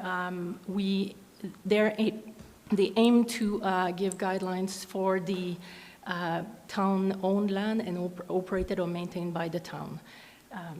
We have put together guidelines that speaks to engineering standards, landscaping, and solid waste is in this new version. We cover approval processes for development and subdivisions, infrastructure standards, transportation systems, steep creek, and other local conditions. Landscaping and solid waste as well are covered throughout that large document. Over the years, the guidelines have been roughly updated every 5 years. First edition was made in 1998 with a larger revision in 2005 and 2010. So this is we're going to aim to get a 2020 version, which is a full revision of the document, where we created a whole new format for it, included new sections, like 2 new sections, so the transportation systems section, as well as the Steep Creek subsection, I suppose.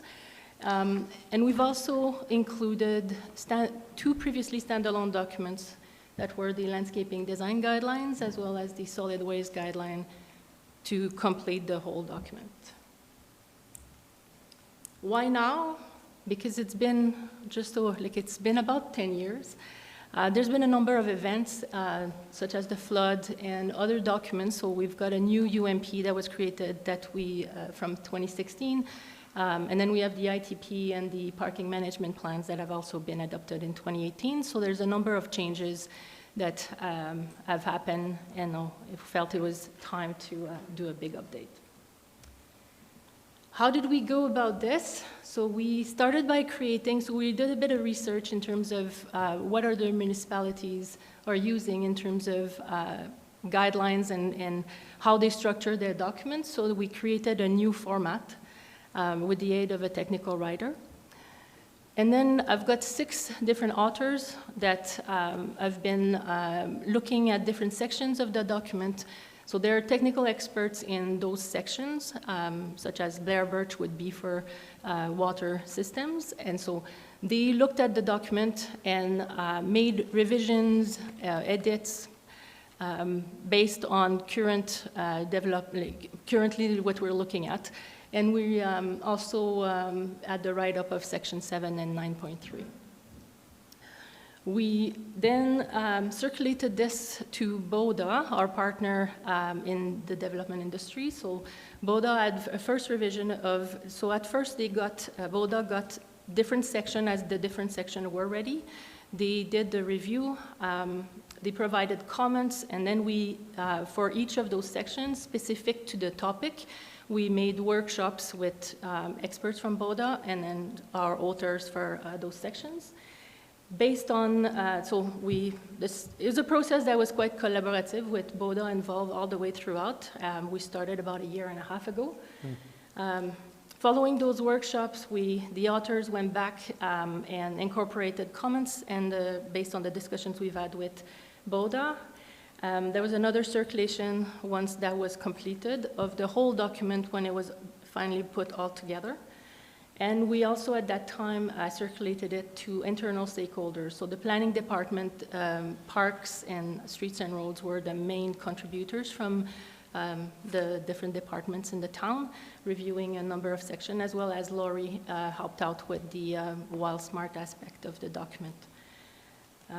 So we did get all this round of comments. We've reincorporated that, and the author had the discretion of if they felt that something, it was a suggestion or a comment, but they felt that what was in there previously was what should stay, then they would make that judgment call and then we'd have those discussions. So, so we've completed that. We've had another circulation, we're at the point where we've had another workshop with BODA on Section 7, where there were quite a bit of comments because it's a new section, it's transportation, so we've got new cross sections for roads and with the adoption of the ITP. So we recently had this last workshop, and then we're in a position now where we're going to do next step, where the arrow is, that's where we are. So we're going to do, the authors will do a final review of their sections, and then we'll do one final circulation before we finalize the format. To give you an overview of who did what, so I was coordinating the whole project, I suppose, and I've had Blair, Claire, Brian, Felix, Terry, and Simon involved in writing up sections, editing figures, creating new figures, and all that throughout the process. Our stakeholders, we worked with BODA, where it was always a back and forth in terms of, sometimes it was a bit of a give on their end, sometimes it was a bit of a give on our end. Finally, trying to find either a consensus or agreement that we were going to proceed as we think we should do. A lot of members from the consulting and development industry, subject matter experts in the different pieces. We consulted shallow utility experts, some from consulting companies that the shallow utilities company will use to organize developments. We consulted Stu Walkingshaw from FireSmart. He did review our landscape section and provided input in terms of what we could do in terms of where coniferous trees, as an example, would have to be located from houses and those kinds of things. Wild Smart, similarly, and again, Town of Canmore, Planning, Public Works, and Senior Admin. Our next step, we're pretty much at the final draft stage.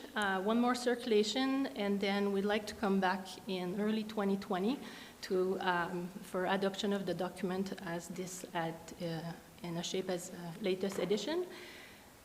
You have to recognize that this is a document that's going to continue to be a living document. Things continue to evolve and change, so we'd like to be able to be in a position to do future amendments and updates. Larger updates and major changes we would like to bring them back to you. But when it's going to be minor revisions and changes, we'd like to be able to amend the document as we go through, so that in some cases, like we have a couple new sections and a few new things that we're trying. Steep Creek is one example. If the consultants start using our guidelines and there's something that's a fatal flaw or it doesn't really work, then we'd like to be able to make some changes. And then we'll provide you like when we come back in Q1, a process outline, like describe the process we'd like to do for amendments and future revisions. So in a nutshell, that's the 270-page document. Questions? Great. So just that last slide. So council every 5 years will approve an update. But in between those 5 years, administration departments will make minor changes, and I guess the substance of the change is clearly if administration recognizes it's more than a minor change, it would come back to council for approval, even though it was out of sync with the 5-year cycle. Yeah, that's what we're thinking at the moment. We'd come back with a process better outline in the new year. Great, thank you. Councillor McCallum. Thank you. Yeah, I had a similar question. Would it be an example where you might bring it to council, letting us know that this change is going to happen before the change occurs, knowing that's an administrative change, just so that we're not caught flat-footed if we're given a phone call saying, hey, your regulations change, and we have no idea what they're talking about on the phone? Sure. Yeah, that would be great. Yeah, for sure. We can take that if it's minor, definitely. Process, yeah. Thank you. Councillor Sanford. Thank you, Mayor Borman. Thank you for your presentation. I had a question for you about some of the language that was used in this document. Under 2.3.2, there's a reference to small developments defined as single-family dwellings, SFD. And I'm wondering if we could make this language consistent with the land use bylaw references to detached residential. Yep. So I don't know how many times it appears in the document, but it sort of jumped out at me there. And then, and I think, some of us have looked at solidifying that concept. So in here, it would be a good time to do it in this document as well, right?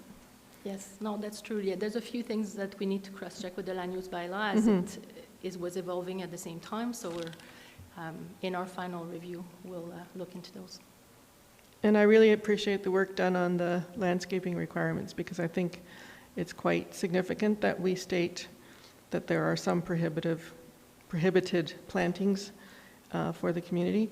I'm just also wondering, in terms of the context of prohibited plants versus prohibited plantings, some of the people who are required to plant a tree, for instance, in front of their property, how do we regulate that in a residential type of environment?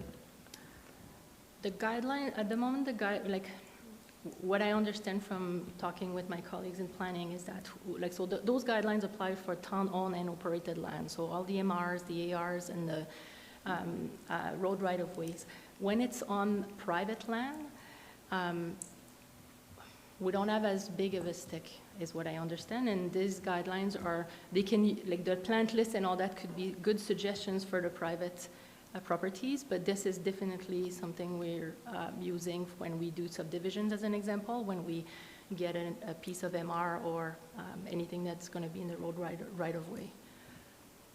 So when there's a multifamily development, they have to propose their landscaping. Yes, because we've seen a few of those. And it's the planning department that deals with those. Mm-hmm. And they do have a planting, like a suggested plant list and all that is outside of this document. But this new document is going to encompass that, right? Mm-mm. There was a previous document that was now incorporated into here, landscaping guidelines? The landscaping guidelines were always meant to be for public-owned land, like the town and maintain operated land. Planning was always having a document that was separate to that they go through their process for the private properties. Okay, I thought that we were referring to that standalone document earlier on other developments, the 2016 landscaping standards? Yes. Yeah, okay. So the developers will have to refer to this document to get that information on new developments? Yes, as it relates to public land, like our town land, they will look at what is in these guidelines, which incorporate the 2016 landscaping document, is what we updated it, and it's now part of this document. If you're asking what do we do when it's on private land, then this is outside of this document. Okay. Like on the private property, a single-family dwelling, as an example. Mm-hmm. But there is reference to detached residential in this document. For other sections, so for water, wastewater, there's, yes, that's right. Okay. Mr. Soto, did you have something to add?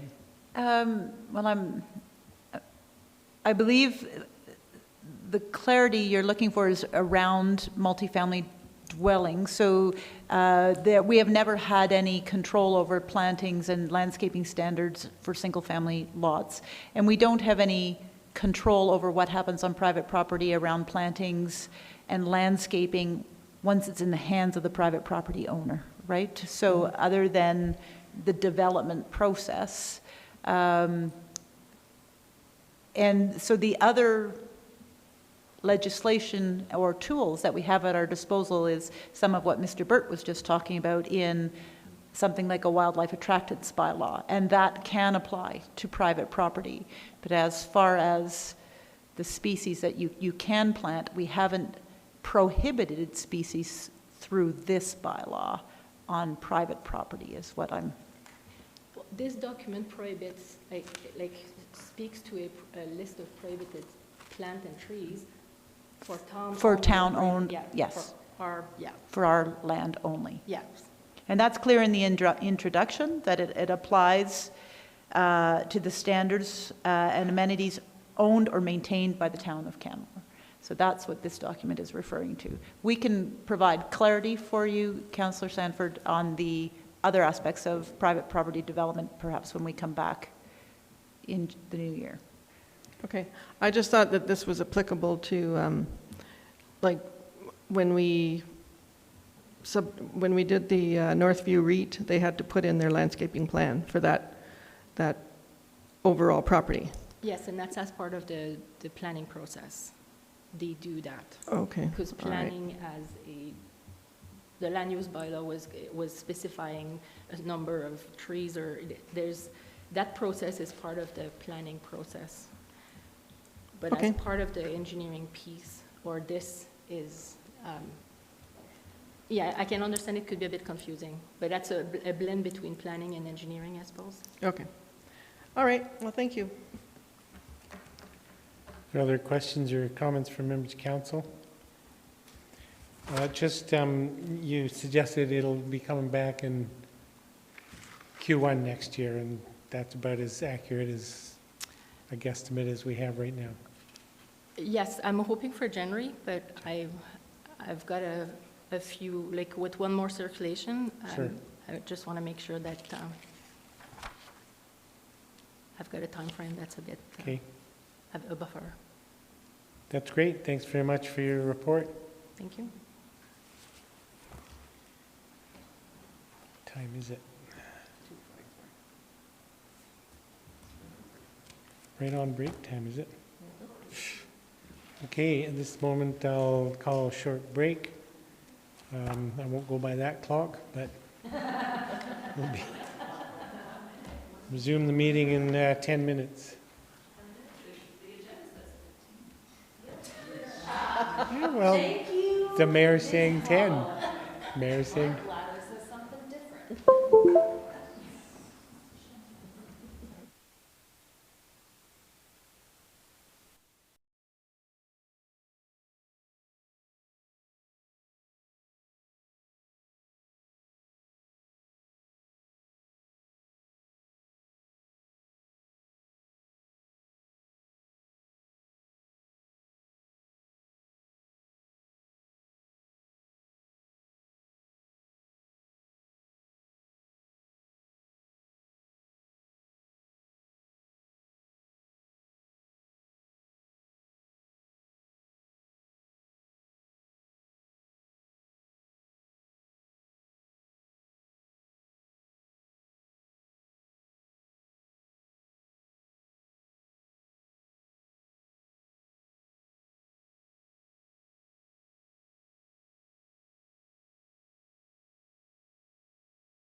Management Plan implementation. Thank you. Good afternoon, Mayor and Council. Administration's here today to provide an overview of recommendations for implementing a number of additional strategies to make improvements to the way that we're managing our parking in the core of Canmore. I'm joined for this presentation by Greg Burt, our Manager of Protective Services. I think we have a clip. Oh, look at that weather. Sunny day in Canmore. Our recommendations are based on strategies that have been outlined in the Integrated Parking Management Plan and informed by 2 fare-free pilots, as well as work that administration's undertaken over the past year to look into technologies for parking and price parking and enforcement. Our parking management plan, it views parking problems more broadly than supply alone, to a view that there are actually many types of parking problems that you can have, including too much or too little supply, too high or too low of prices, inadequate user information, inadequate regulation, and overall just inefficient management. And the plan provides a host of ways to improve our parking management. Work is already underway on a number of strategies highlighted in blue from our parking and transportation plans, like planning for intercept parking, promoting transit, promoting walking and cycling. More flexible parking standards in the land use bylaw are being looked at, adding bicycle parking throughout the town center and gateway, encouraging more walkable development. So many of these things we're already doing and working into our plans. And these strategies are fundamental, critical even in achieving our transportation goals. However, they're not their most effective unless we do more to improve the way we manage parking in the town center. And to that end, we are looking at a number of additional strategies that were highlighted in the plan, and this includes adjusting regulations throughout the town center in favor of high-value uses by customers, people with access needs, encouraging turnover, and discouraging the long-term storage of vehicles.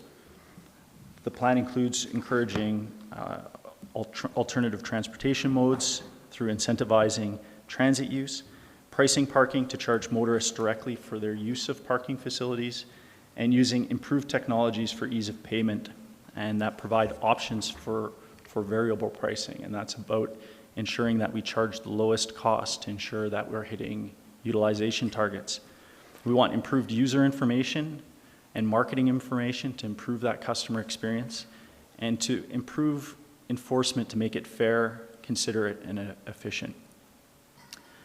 Together with this are a number of support tools, including addressing spillover challenges. So right now, parking's generally unregulated, not just in much of the town center, but in the areas around the town center. And so there are spillover problems that we can anticipate in bringing in tools with residential parking to be able to address that. And so by moving forward with this combination of strategies, it's going to represent a more comprehensive step forward in managing congestion and parking in our core. And we've identified what success looks like for our transportation network as connecting visitors and residents in our community through this integrated network, and keeping traffic flowing by encouraging a shift in the way that people get around, and so that we encourage a greater percentage of trips to be taken by foot, transit, and bicycle. And we've defined success for parking as having at least one parking stall available on each block and in each aisle of each parking lot. And this is also referred to as utilization, and we're targeting between 70% and 85% full parking areas for the majority of business areas. Achieving this success would come with a number of benefits. We've talked about those at length throughout all of the planning sessions around those parking and transportation plans. Specific to parking management, we can increase the convenience for customers, allow people to shop and dine for a full 4 hours, and not use 2-hour parking as a way to discourage employees from using prime parking areas. We can reduce congestion, have funds to invest in transportation initiatives like fare-free transit, funds to enhance the downtown, better information for drivers, and the more efficient enforcement. And great strides are being made. We're seeing data now coming in that we're being very successful in shifting mode. This is just looking at our busiest intersections where no infrastructure changes have been made. Since 2013, we've seen a shift in the percent of trips from 96% vehicle in 2013 to about 85% in 2019 when you account for transit, and that's during the week. And on the summer weekends, the decrease has been even more significant, dropping from 93% to under 80% when we're considering transit. And that's to say, since 2013, we've come about a third of the way towards our long-term goal on these corridors. And these are our busiest roads, the places where we haven't made any significant improvements. Where we have made infrastructure changes, we've nearly reached our long-term goals, as we've seen on Spring Creek Drive, where over this past summer, nearly 40% of our trips were taken by foot and bicycle. Transit use growth has come with the help of 2 fare-free pilots and improvements to the service, which have helped us nearly double ridership in the past 2 years. We now regularly have over 1,000 trips through the town center taken by a combination of local and regional transit. And each year with these projects and initiatives, we're seeing the benefits of the past work grow and grow. And this is just indicating the new months for the fare-free pilot this year. However, the shift in travel that we're seeing on the larger network isn't yet meaningfully contributing to changes to congestion and parking in the town center. Today, we're only achieving our target utilization, a very small percentage of business hours, and we're seeing parking utilization continue to climb with data presented in the Stantec report today. And congestion in the town center during peak times continues to delay our bus system. That was a big source of rider frustration this past summer and driver frustration. And this late service has had a measurable impact on our transit ridership growth. So while a certain amount of congestion can be expected in a busy, popular town center, data suggests that parking management is actually at the root of what we're experiencing.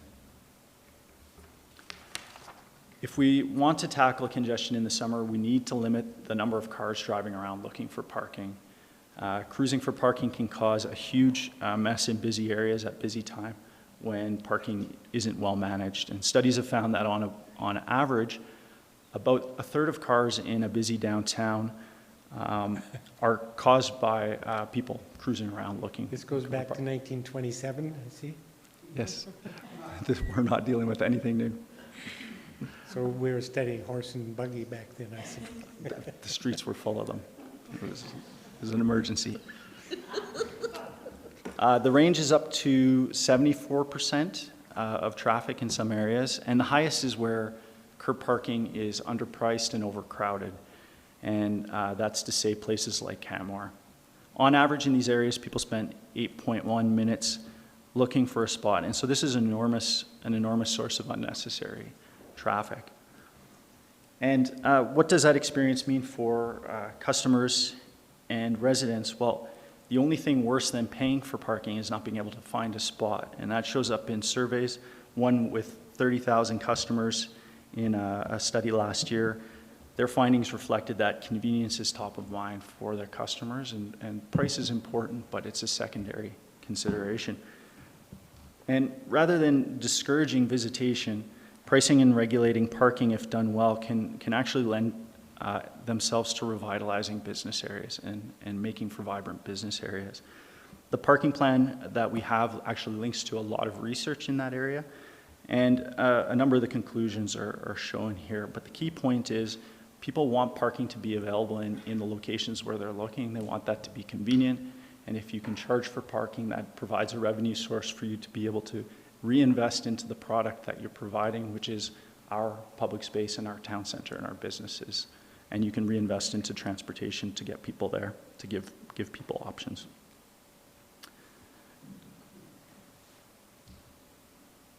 Okay, so this is an anecdote, but I found it to be a pretty interesting social experiment.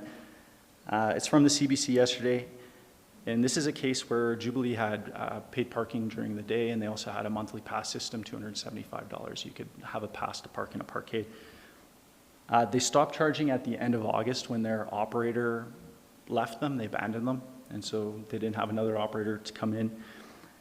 And then, of course, school starts at SAIT, and all the students see this as a free parking area and start parking there.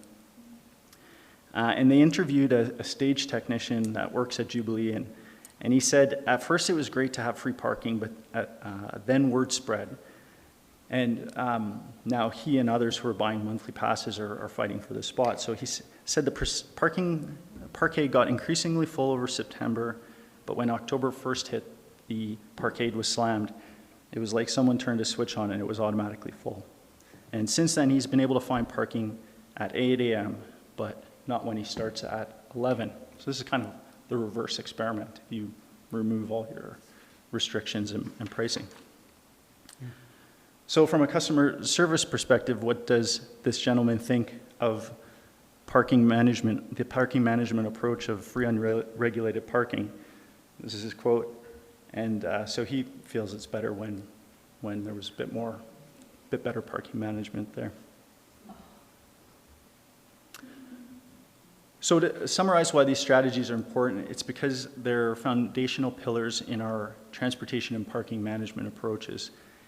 They're proven, they're effective, they improve customer service, they'll reduce congestion during peak period, and they're going to help us accomplish our transportation goals of creating capacity on the network, the larger network, so that people will have that room on the roads to drive when they want to and need to. So now we'll move on to specifics of the implementation.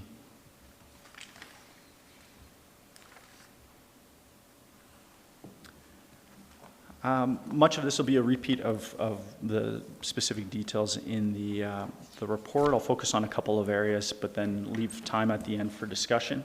And I'll have Mr. Burke come up partway through to speak to enforcement. So in terms of the implementation, we went out for an RFP to see the technologies available and vendors available. And we're recommending to move forward with Park Plus if we go forward with implementation. They have lower management costs. They have a already established in-house team. They're able to quite easily expand that service that they provide, so they're very efficient at increasing service. That allows them to have a lower cost. They have many payment options. All of the payment options that we were looking for, they have available and have proposed to provide those to us. They have enforcement technologies that are already integrated in provincial systems, and so if we can piggyback on their license plate recognition technologies, that allows us to become very efficient with the way we do enforcement.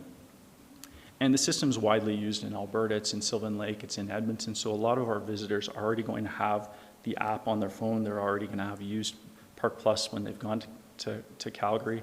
A lot of our residents will have used Park Plus when they've gone to Calgary or Sylvan Lake.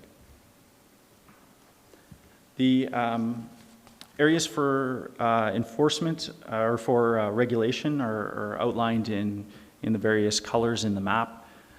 In general, parking in the town center would be designated as a 4-hour maximum between the hours of 9 a.m. and 6 p.m., with the exception of loading zones.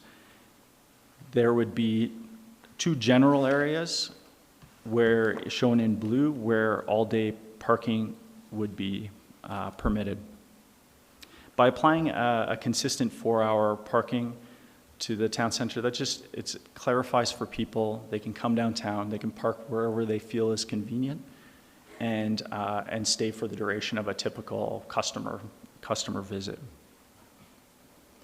Rates for parking throughout the town center are proposed at the lower end, and the idea is that we want to price the lowest price that will allow for parking to be available during those peak times and hit our utilization targets.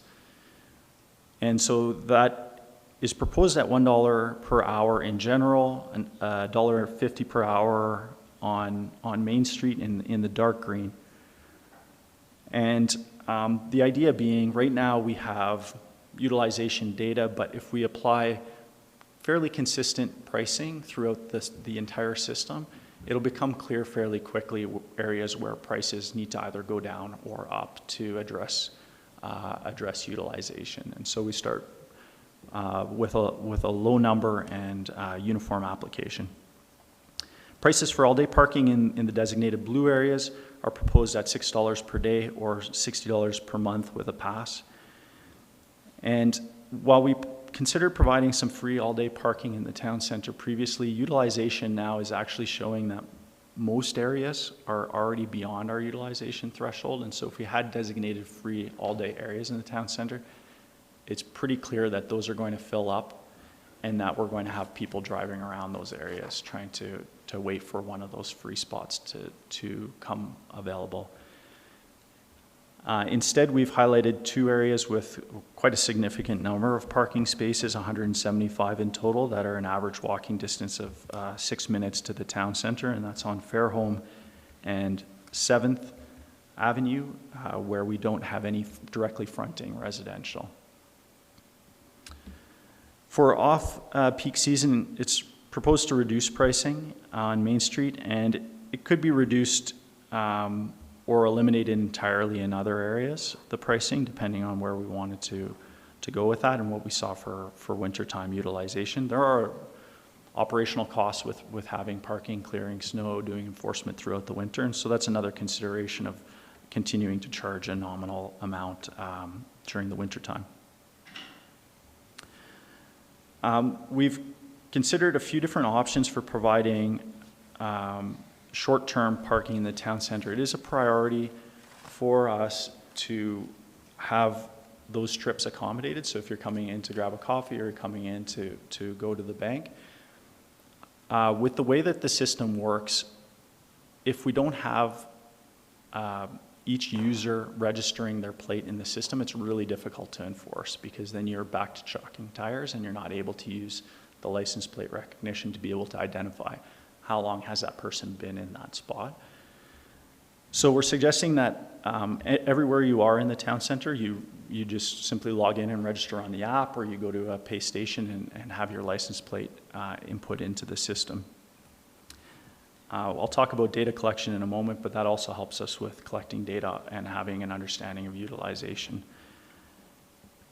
So there is an option where the price for parking for 30 minutes or less is a nominal amount, a share of the $1 or $1.50 an hour. And that's what we're recommending, but the report includes an attachment that has a third option, which is to have the price for that half hour be $0. So if you simply go on your app, you click that you've started a session in a zone, and you close that session within 30 minutes, you will not be charged for that time. So that is an option. It's not necessarily recommended in here, but certainly something that council could consider for the implementation. This is just a visualization of potential peak and off-peak pricings for different areas. Data collection is facilitated by registration of vehicle plate numbers, and there will be a number of different zones within the town center, and this will help us understand how well utilized different areas are. That's real-time information. And the recommendation in the report is that we maintain some flexibility in the way that we price different areas so that we can respond to, okay, this area over on 10th, we're seeing a lot of empty spaces even during peak times. Let's reduce the prices there. Or Main Street is still jammed up during peak times. Nobody's able to find a spot. That's creating a bunch of congestion at the end at 8th Avenue. Let's bump up the prices. We don't necessarily want to do that too frequently, especially at the beginning. We want allow some time for things to settle in, so we're recommending looking at each zone maximum over once or twice per year for any adjustments that we might make.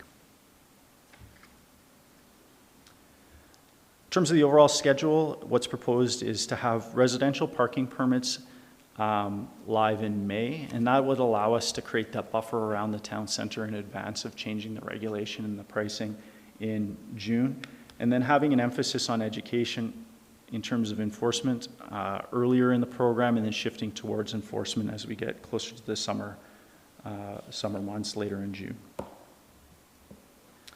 I'll turn it over to Greg now to speak about enforcement.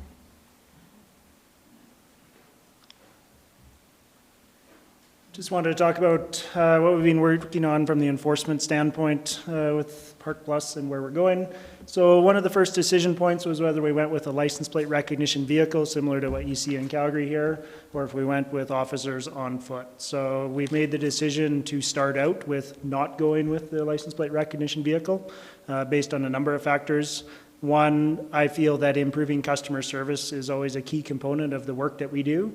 And when we're sitting inside a vehicle, we have very little ability to have any sort of customer service, any interaction, or to address any other issues that are coming up. I think given the limited footprint that we have, that the significant investment in this vehicle likely we wouldn't see the return on it, and nor is it our goal to go out and hand out as many tickets as possible. So that was decision point number one. One thing I've liked in all the discussions we've had with Park Plus is thinking about how the system can be scalable. So start with something. If it's not working, look at potentially adding this in at some point, look at adding in more pay stations, etc. So let's work with what we think will work for us in Canmore, and they're also supportive of that.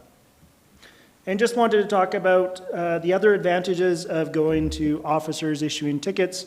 You'll hear me talk about real-time versus post-processing. The easiest analogy between these two is photo radar ticket would be a post-processing, or in Calgary it'd be post-processing. So if you see the car that goes by, it snaps that image. They've done the license plate recognition, you get the mail in the ticket after. The benefits of going to real-time processing or real-time issuing of tickets for parking offenses are twofold. One, it gives the ability for an early fine payment option, of which we do already. So right now, if you park over the 2-hour, 4-hour limit, it's a $90 fine, but if you pay it within 7 days, it becomes $45. So I don't have the exact figures for you, but I can guesstimate probably at least half of our tickets are paid early, similar to in Calgary. So that's a big benefit. And then there's also the ability of an initial or in-house review of the ticket. So if someone wanted to appeal the ticket, there's that ability to appeal the ticket in-house. So again, really focusing on customer service. If it goes unpaid, of which, again, probably half of our tickets go unpaid, we're looking at working on e-ticketing for violations. So we've already had a conversation with the province. Easiest way to explain that to you is right now I go and handwrite a ticket. Month later, it doesn't get paid. I need to run that through the registry database. I need to pull it up. I need to handwrite another ticket. I need to mail that out. And then our administrator needs to create a court docket and hand deliver that down to the court.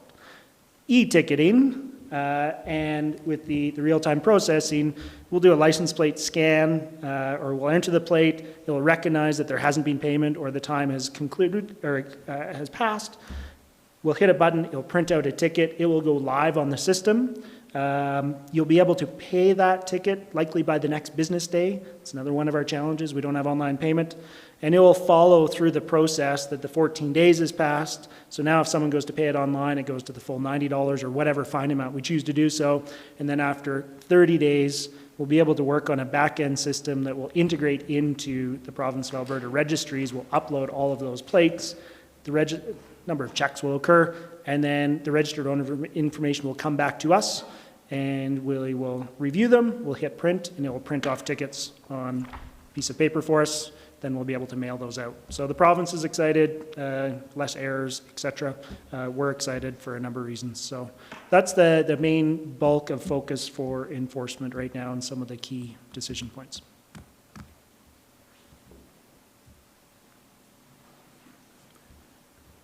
There are a number of capital operating and other cost considerations. In terms of capital costs, a significant portion of the cost is in setting up the back-end systems, the IT work that will be done by the vendor, in procuring pay stations and modifying signage. There's quite a large number of sign panels throughout the town centre that would get updated as outlined in the report. There are costs associated with enforcement equipment and software for the residential parking permit. And in our budget, we've accounted for miscellaneous costs, communication costs, and contingencies. Operating costs include IT through the vendor, coin collection, licensing, management fees, and maintenance associated with pay stations, and are estimated at approximately $6,500 per month. Transaction costs are additional to this, and there are a number of ways that Park Plus manages their system to reduce transaction costs. They allow customers to purchase bulk credit. So instead of every transaction incurring fees, you incur it once on a larger credit, and then you pay out of your credit as you go. And also there will be lower transaction costs with monthly passes. So we don't expect those costs to be a huge portion of the overall revenue, but they will be significant and are unknown at this point. There are a number of internal resources that will be involved in the rollout of the program and work that's done afterwards. We are trying to minimize the amount of impact on our organization by outsourcing as much of that as possible to the vendor, who already has a call center set up for troubleshooting, for customer calls and troubleshooting. They have the back-end systems to manage payments and those sorts of things. So as much as possible, we're relying on the vendor, but there will be work to be done by the various departments to get the system up and running, and we'll track our costs over time as part of the program.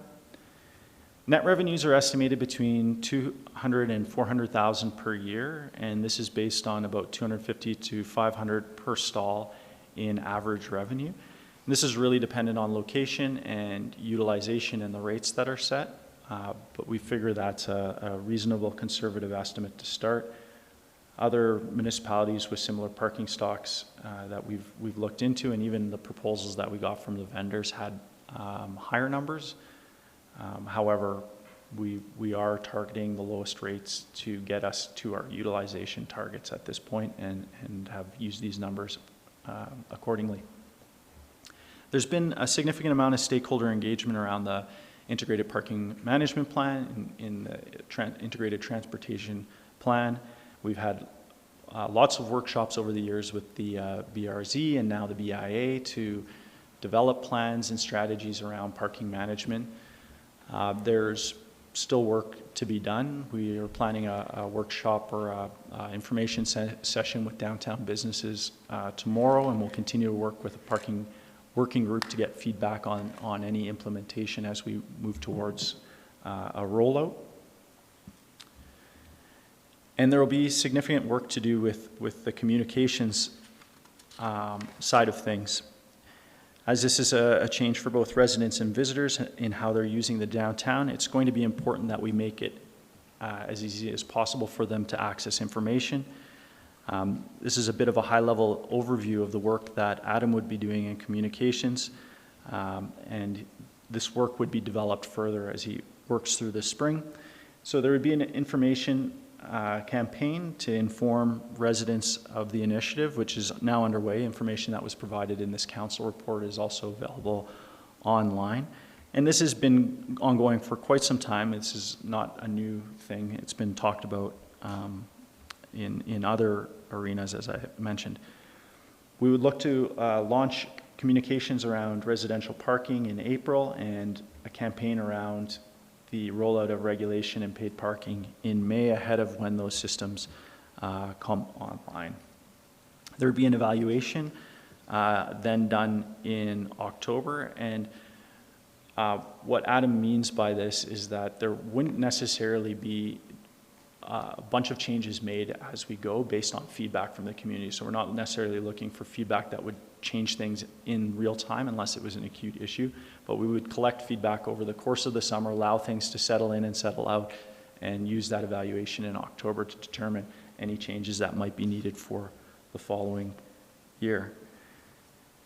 There are a number of goals that have been defined in the communications plan that we would like to achieve, and this is with the aim of making the program easy to understand and easy to use for visitors, so creating awareness of the initiative and start date, driving traffic to the website, informing about options for free parking, intercept parking in the residential parking permit program, all things that people would be interested in, and provide specifics on how to use the system. So that's education and information on the app and the website options for payment.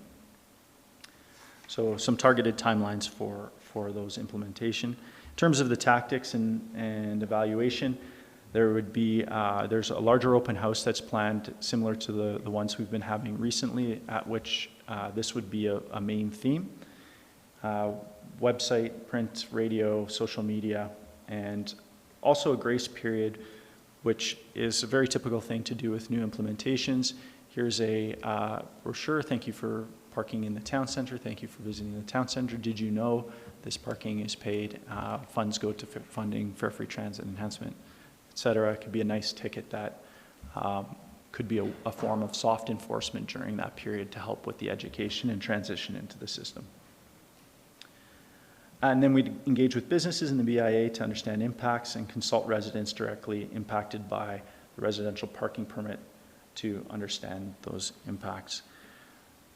There are some additional details in the report on the implementation. However, that's a lot of info already, so I'll open it up there for discussion. Well, look at that board light up. I think there's going to be a lot of questions. Councillor Hillstead. Thank you, Mayor Borman. Thank you for the presentation. I was happy to hear the third option with the first 30-minute no charge. If we can go with that option, would it just be integrated into the system where they log into the app? Basically it's rewarding good behavior. If they get in, they get out, and it just doesn't deduct from their prepaid amount kind of thing, or how would that look? That's exactly how it would work. A user who's a regular visitor to the town center, they have the application, they're on the system, they want to run into the bank quickly and find a spot directly in front of the bank.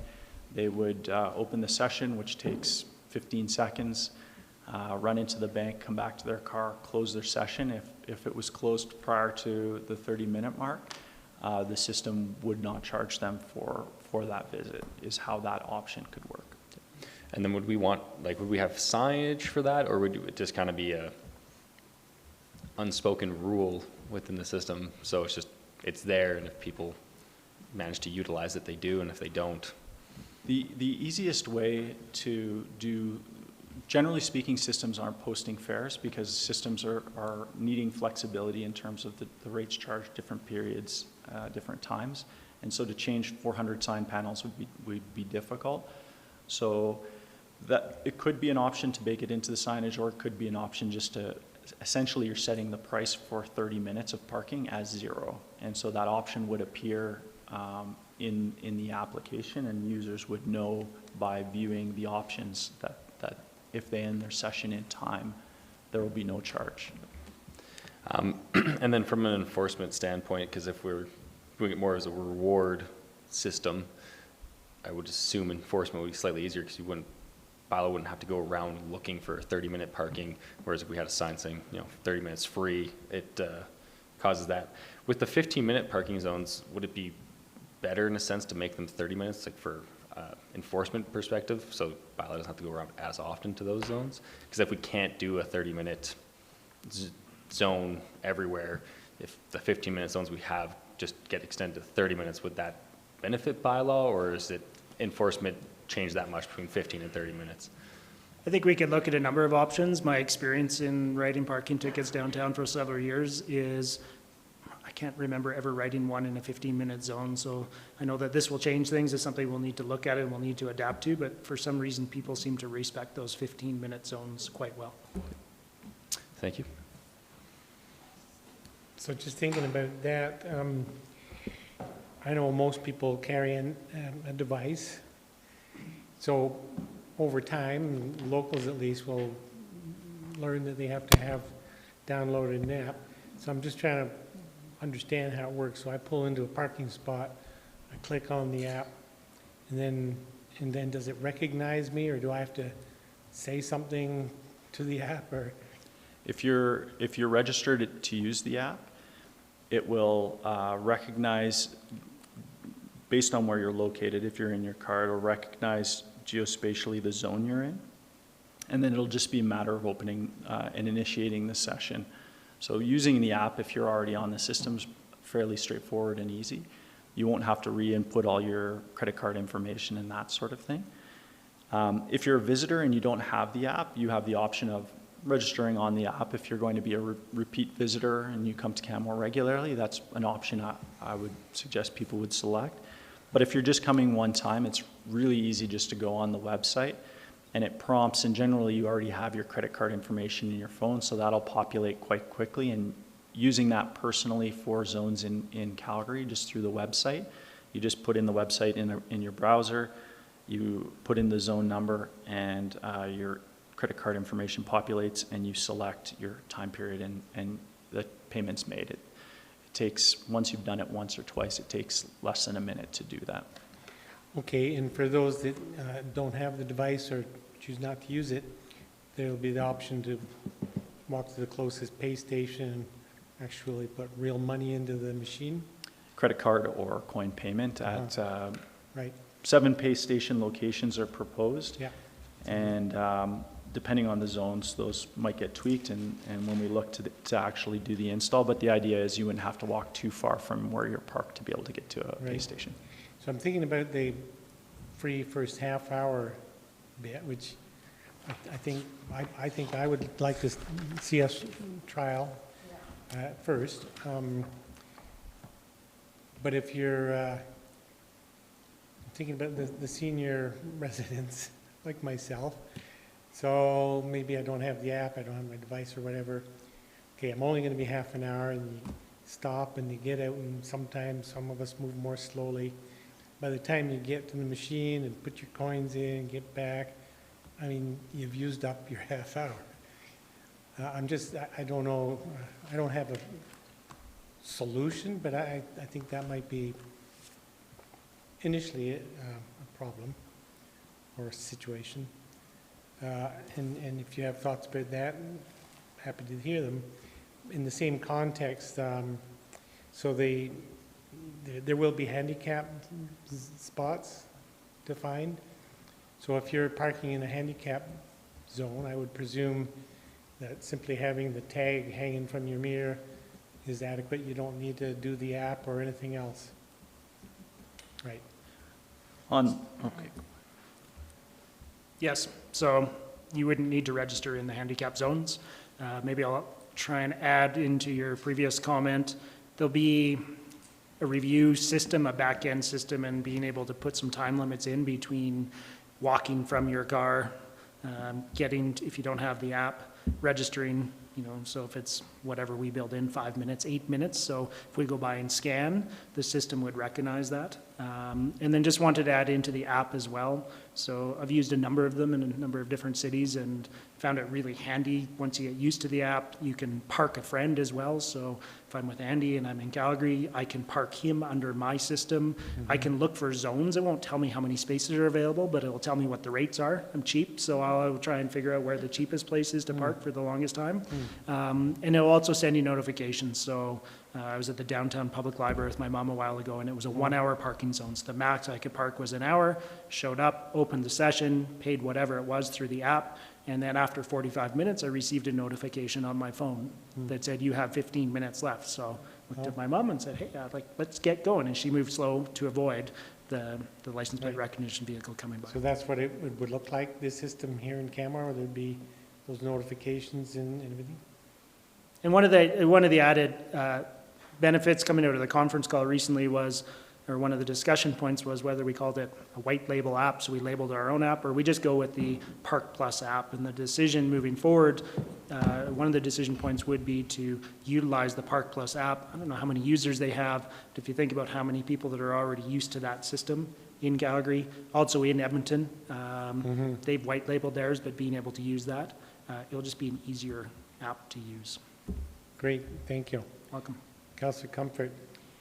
Yeah, I had a question about the handicap spots also. I was just curious, is there a formula that says you'll have X number of spots in a particular block or zone? Generally speaking, for developments, there will be requirements for a certain percentage of the parking stalls to be accessible. We haven't reviewed that for the town center in quite some time, and I think what we have is probably a legacy from the last time that evaluation was done. As we go through and look to firm up the zones and regulation, that's something we can certainly look at to see if the percentage of spots and locations of spots makes sense. Okay, and then I have another question, if I may. Given that the earlier presentation was about climate change and the climate change emergency and the climate action plan, how does this parking plan fit into the goals of that particular initiative? In a number of ways. I think it starts to create more equity between the travel choices and create better options for people so that they will choose to walk or cycle or use transit for a greater number of their trips. And the other area is just in that having a busy downtown on a busy day and a huge percentage of that traffic just be people looking for parking spots. I mean, that's not good from a emissions perspective, but it also doesn't make for a very nice place to be, all that exhaust and noise and traffic right in the heart of our downtown during our busy days. So in a number of ways, this will certainly contribute. Okay, thank you. I just had a complete anecdotal comment, but I thought it'd be relevant to share about handicap parking downtown. We had some pretty keen officers, not to hand out tickets, but to ensure that people were complying. And there were a few occasions this summer where they observed people that were parking in those zones and they had the placard, but it didn't appear as though those people should be utilizing the placard. So there's a way to actually run the tab on the handicap parking pass to see who it's supposed to be registered to and who it's supposed to be registered for. And there were a few tickets that were issued to people that were using that tag to park there when they shouldn't. So again, kudos to the team and really taking that to the next level. Because it's to the individual, not to the vehicle. It's to the individual, absolutely not to the vehicle. So I couldn't hop in your vehicle if I wasn't with you and go utilize that parking stall. However, if I was with you, we would be able to utilize that together. Right. Thank you. Could have gotten in deep trouble there, Councillor, when we used your pass and not your vehicle. No, that's okay. It's the individual, it's not the vehicle. But if the vehicle's registered to me, As long as she's with you. how does the machine know she's with me? Oh, I see what you're saying. Okay. It's smart. It's a smart machine. Councillor Mera? Thank you. Thank you, Mr. Sarte, for your report. This is sort of enforcement also question. There's been concern with some of the downtown property owners, businesses with private property and parking.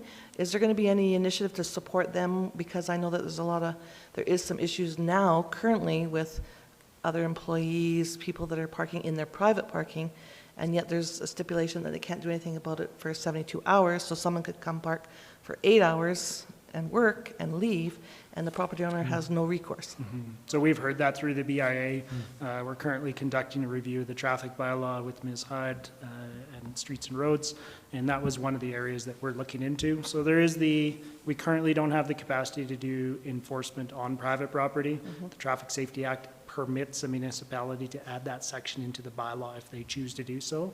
So that's something that we are looking at and trying to understand what impact that would have on the enforcement program. I think it would be a shared responsibility if we were to head down that path, that we would, prior to taking any enforcement, A, it wouldn't be proactive, B, we would require the property owner to ensure that the signage is clear and visible on that property.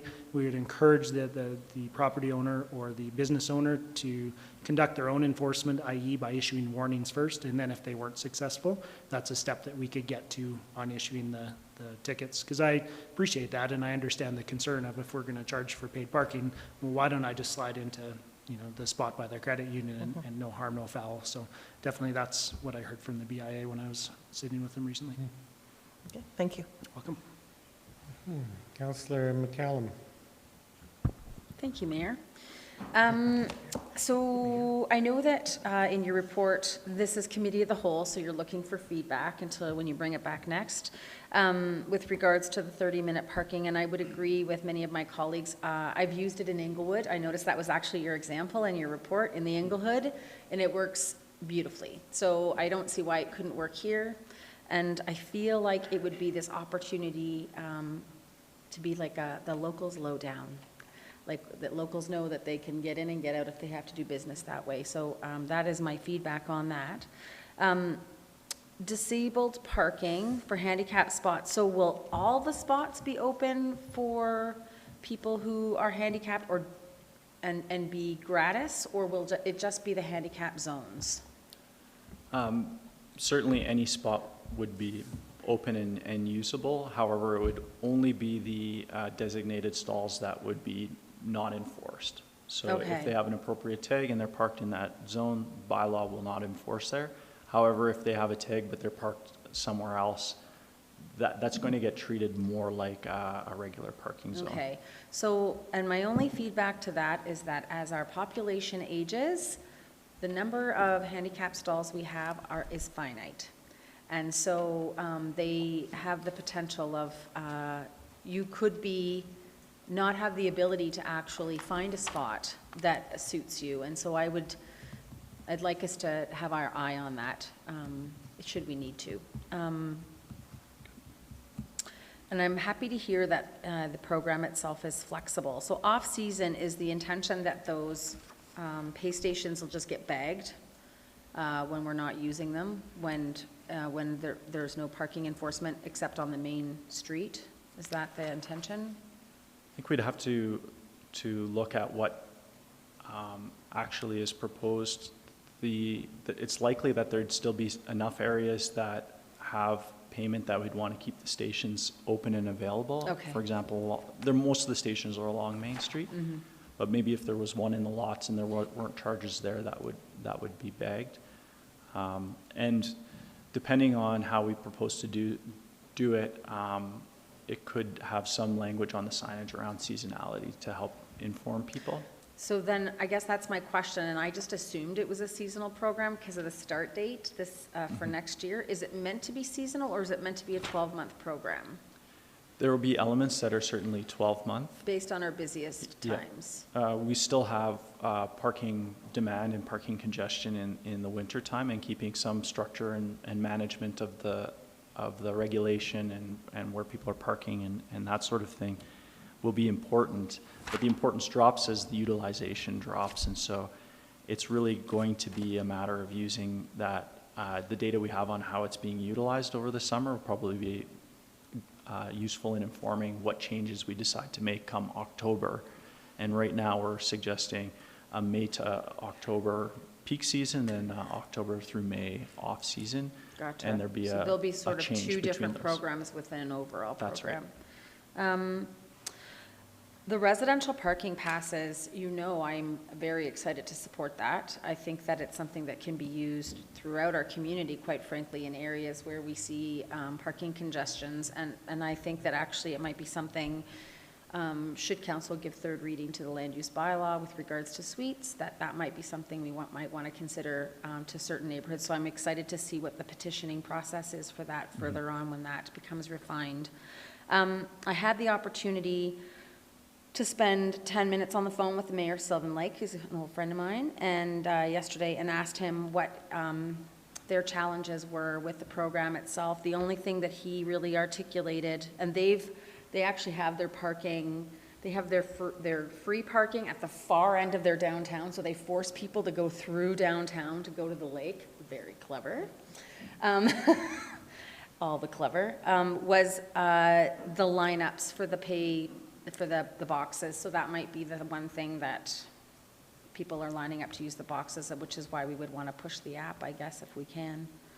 And outside of, so with the fares, is it something outside of the contractor that we have to share those revenues, or is it just from the tickets that we have to share those revenues with the province? There's no sharing of revenue with the vendor. There's a flat management fee. A fee, rather, okay. So the revenues on that end are ours, And there's no revenue share with the province on municipal Parking bylaw tickets. It's Oh, the okay. provincial offenses, so Okay. speeding tickets, photo radar tickets, Yeah. and expired license plates. And I'm happy to hear that the point is not to give out tickets, it's to get people to comply. Those were my own questions and statements. Thank you, Your Worship. Mr. Mayor.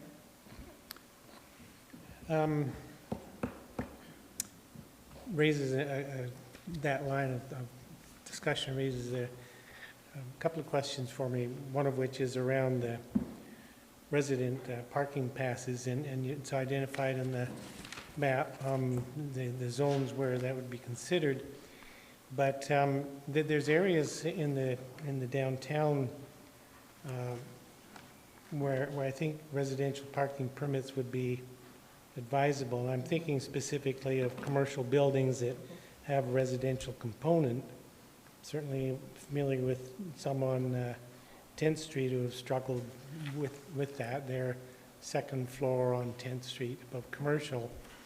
And so I think it'd be worth looking at other options or expanded options for residential parking permits in the downtown core. That's one thought. I'm also, Councillor McCallum mentioned the suggestion in the report around residential parking permit areas being expanded through petition. And she indicated that excited her. It makes me nervous. So what does this petition process look like?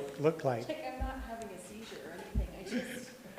So what does the petition look like? I mean, I know under the MGA what the specifications are for formal petitions.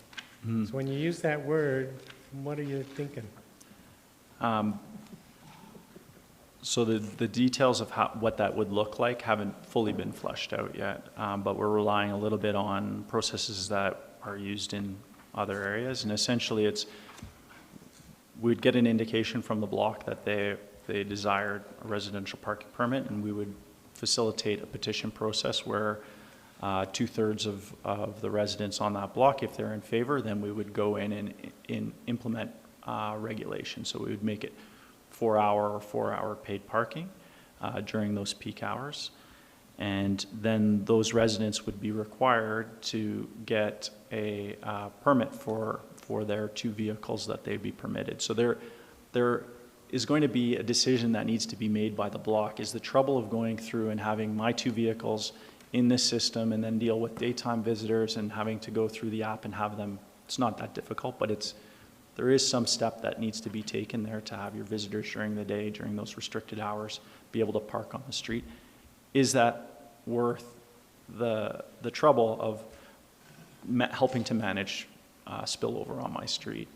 And that's why it's a petition, because at some point the trouble's not worth it anymore, because you're far enough away and you don't have as big of issues. And so that's why that 2/3 petition process is the one that tends to be used. So you're suggesting if on a given identified street or a block, if a percentage of the residents on that block sign a petition, then that will kick in a change, or? We would go in then and put in the 4-hour, essentially we're proposing to do the same regulation on the residential blocks adjacent to the town center, the ones identified in the plan. It would be 4-hour restrictions, 9 to 6, with $1 payment per hour to start. But I'm thinking about the residential parking permit areas. That would be it. So it doesn't mean that it's residents only. That's usually not the way that those are implemented. What it means is that street will have similar regulation as the town center streets to prevent spillover from the town center. So the parking will fill up first into the downtown, but to some extent it is public road, it is public parking. We don't want us to create spillover problems where people aren't parking in the downtown in favor of those areas. But if all of the downtown is full, part of managing parking on long weekends is that there is going to be spillover, and that this program is not guaranteeing that that won't happen. It's just preventing it the vast majority of the time. Okay, I guess I'm misunderstanding the residential parking permit then. So in the shaded areas like along 7th Street, where there's a 4-hour parking restriction, I was thinking that if I lived there and had that residential parking permit, I could park at any time, 24 hours of the day or whatever on that Correct. spot. Okay. If So- each resident, each residential unit on that block would have 2 license plates that they could register in the system that would allow them to park on the street at any time. So when bylaw goes around to do enforcement, they'll scan plates, and you've either made payment and are parked for under that 4-hour restriction, which is fine, or you're one of the residents that's registered one of your 2 plates, which would also be fine. Right. And if there's, on other blocks other than what you've identified on this map, if the residents, for instance, on, well, I guess 9th Street is the best example, although 8th Street have some buildings with residential units as well. So let's take a block of 8th Street. If there's 6 residential units, then if 5 of those units signed a petition, you would then issue those We're treating residential within the town center fundamentally different than zones that are zoned residential. So if you're adjacent to the town center zoning and you're a residential block, you can have a residential parking permit. But if you're a residential unit within the town center zoning, you're in a commercial area, and parking is regulated the same for everybody within that area. So if you're a resident in that area and you don't have a designated stall within your commercial building, then you can purchase a monthly pass to be able to park in the town center, just like an employee, just like a visitor would have to, because the zoning's fundamentally different between town center and the residential zoning that's adjacent to the town center. So then that makes me think about the number of commercial properties in the downtown core that paid cash in lieu of parking. So the expectation, I think, was that by paying the town for parking spots, essentially, they didn't have to provide parking, or through that mechanism, they didn't provide parking to people in the building, which, as I say, applies to residential units as well. And now, fast forward, we're saying, well, yeah, we took the money for the cash in lieu, but now we're going to charge you to park in the parking that we provided through parking cash in lieu. Correct. So through the cash in lieu program, we said to developers, you can purchase your way out of an obligation to provide parking on site by paying into a cash in lieu, and that we will use that money to create parking in lieu of it being on site. However, we did not say that that parking is guaranteed to your businesses, residents, nor did we say it was guaranteed in perpetuity to be free. And there was no commitment to provide that as a free amenity. But there was an assumption that it wouldn't be costing people, that would be free. Now we're saying, okay, we've taken your money for the cash in lieu, and now we're going to charge you to park in that parking that we got paid for. Again, they benefited significantly during the time of development by not having to provide space for parking. So they were able to get out of a whole bunch of obligation to create on-site parking by paying that money. Once that payment was made, the obligation of the municipality was only to use that money to create parking. The obligation is not to that particular development. They've benefited from paying their cash in lieu already, and there is no contractual obligation, implied or otherwise, that would suggest that they would have free parking available in perpetuity. That's a huge amenity and that would be a long-term commitment that would be of enormous value, far beyond what anyone paid for a off-site levy. Okay. May come back to that later, but thank you. Councillor Seeley.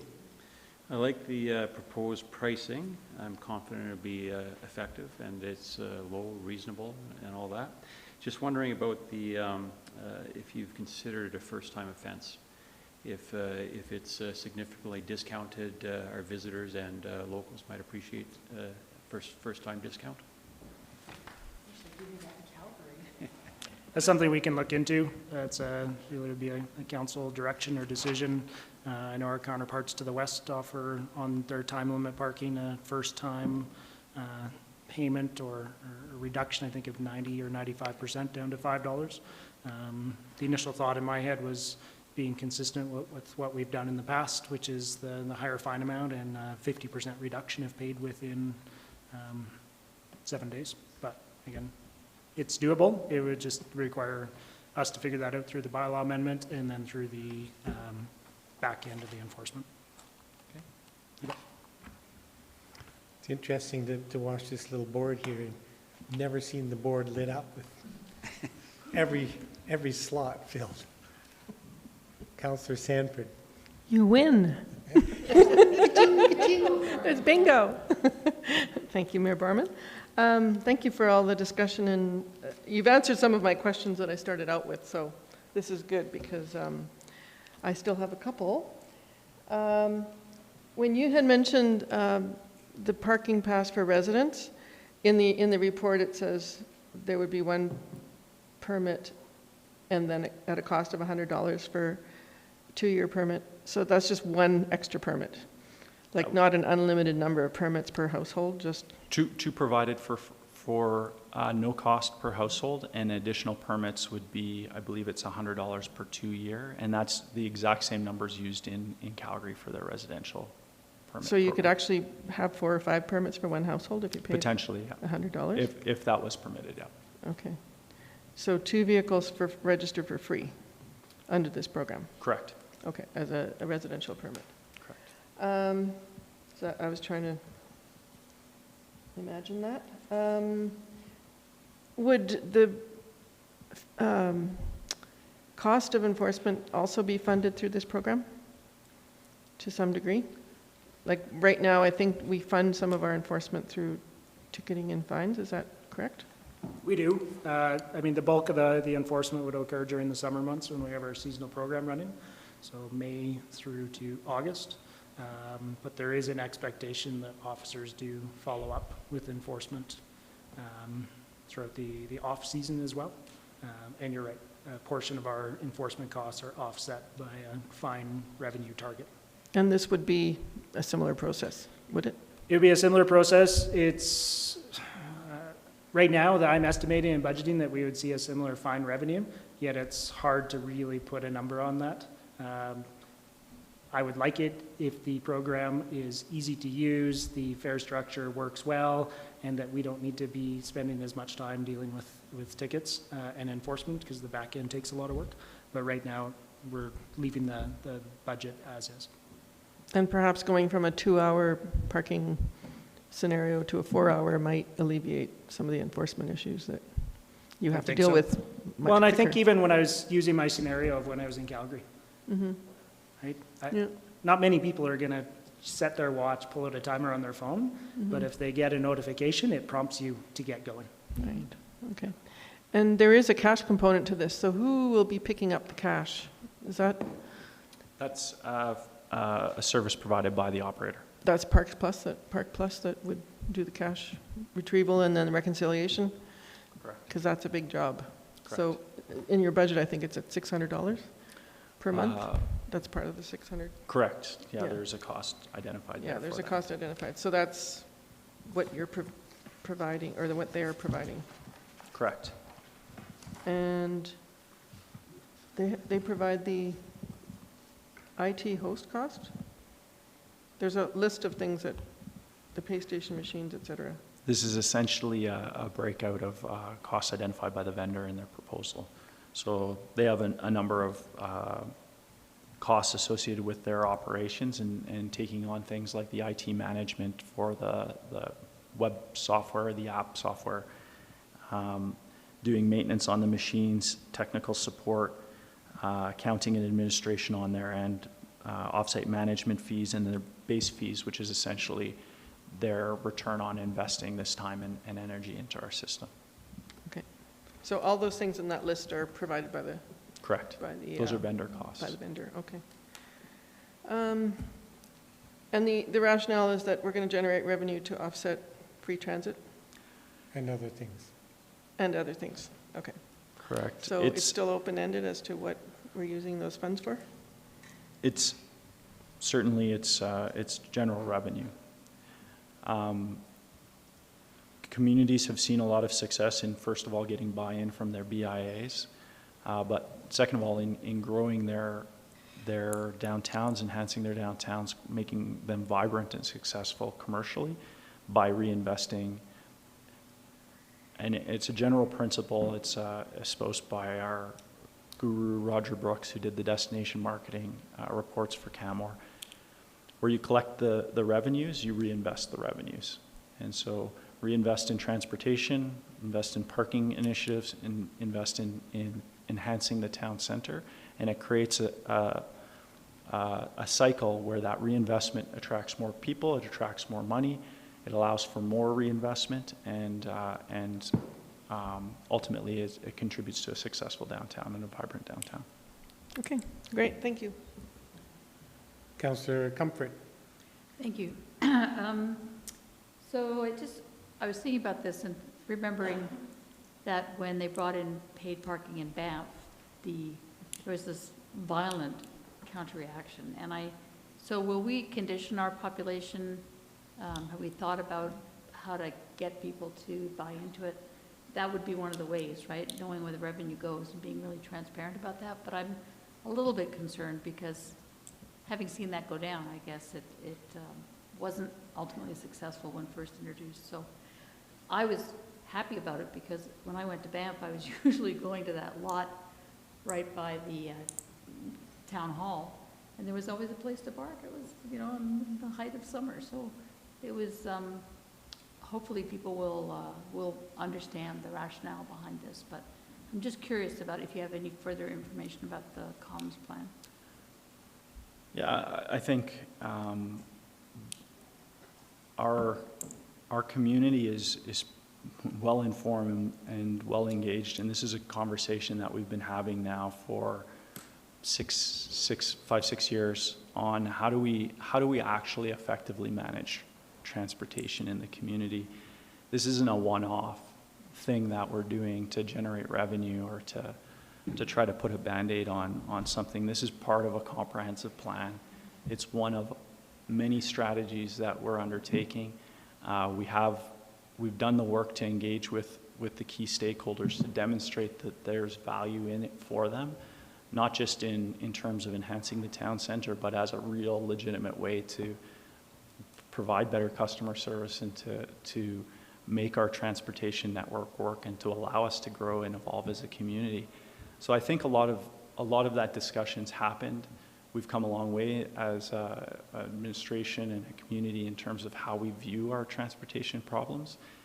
And so certainly from what I've seen, that the discussions have been quite positive, both at the BIA board level, at our parking management working group level, conversations I'm having with individual businesses, conversations that are happening right now on even online in our social media are quite balanced, where it's not just a view of this is a one-stop shop for a solution of let's build a parkade.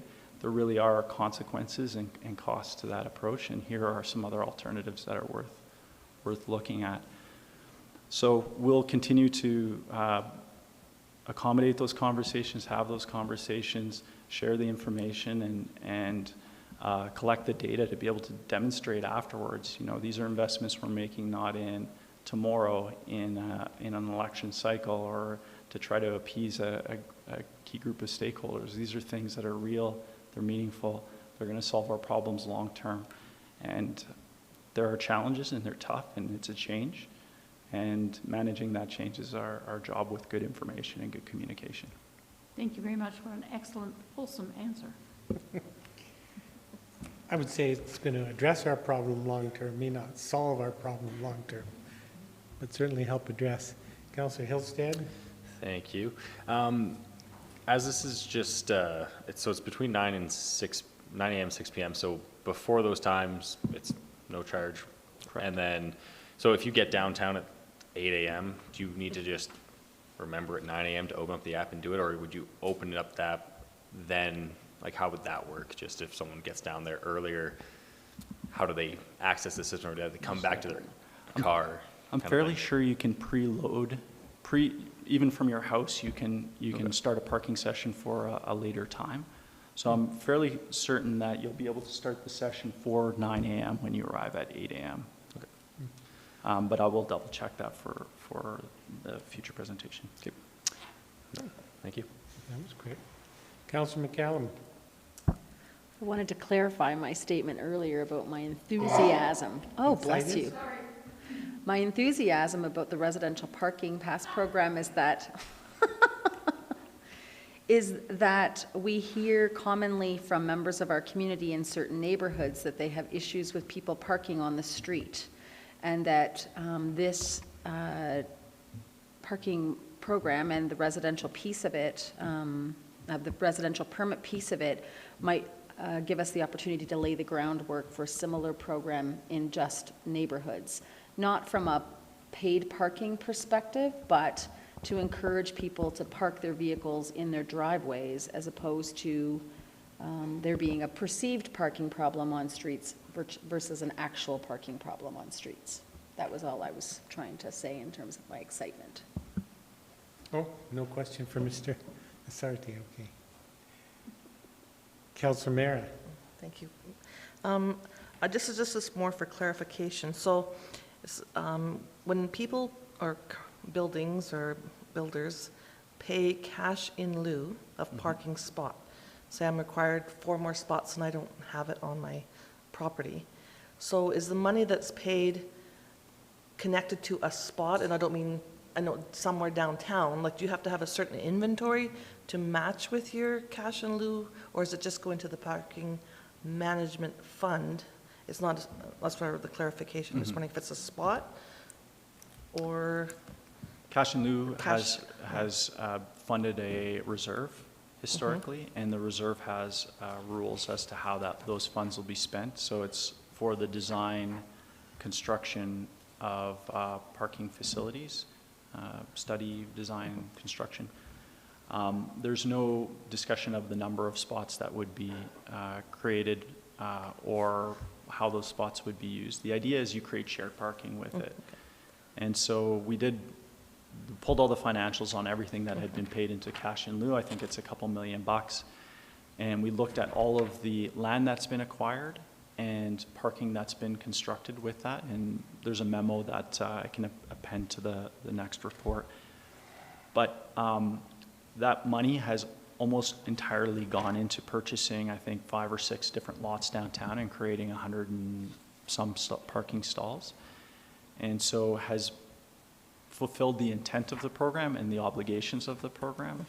And at this point, how we manage that parking stock is entirely the purview of the municipality. Okay, thank you.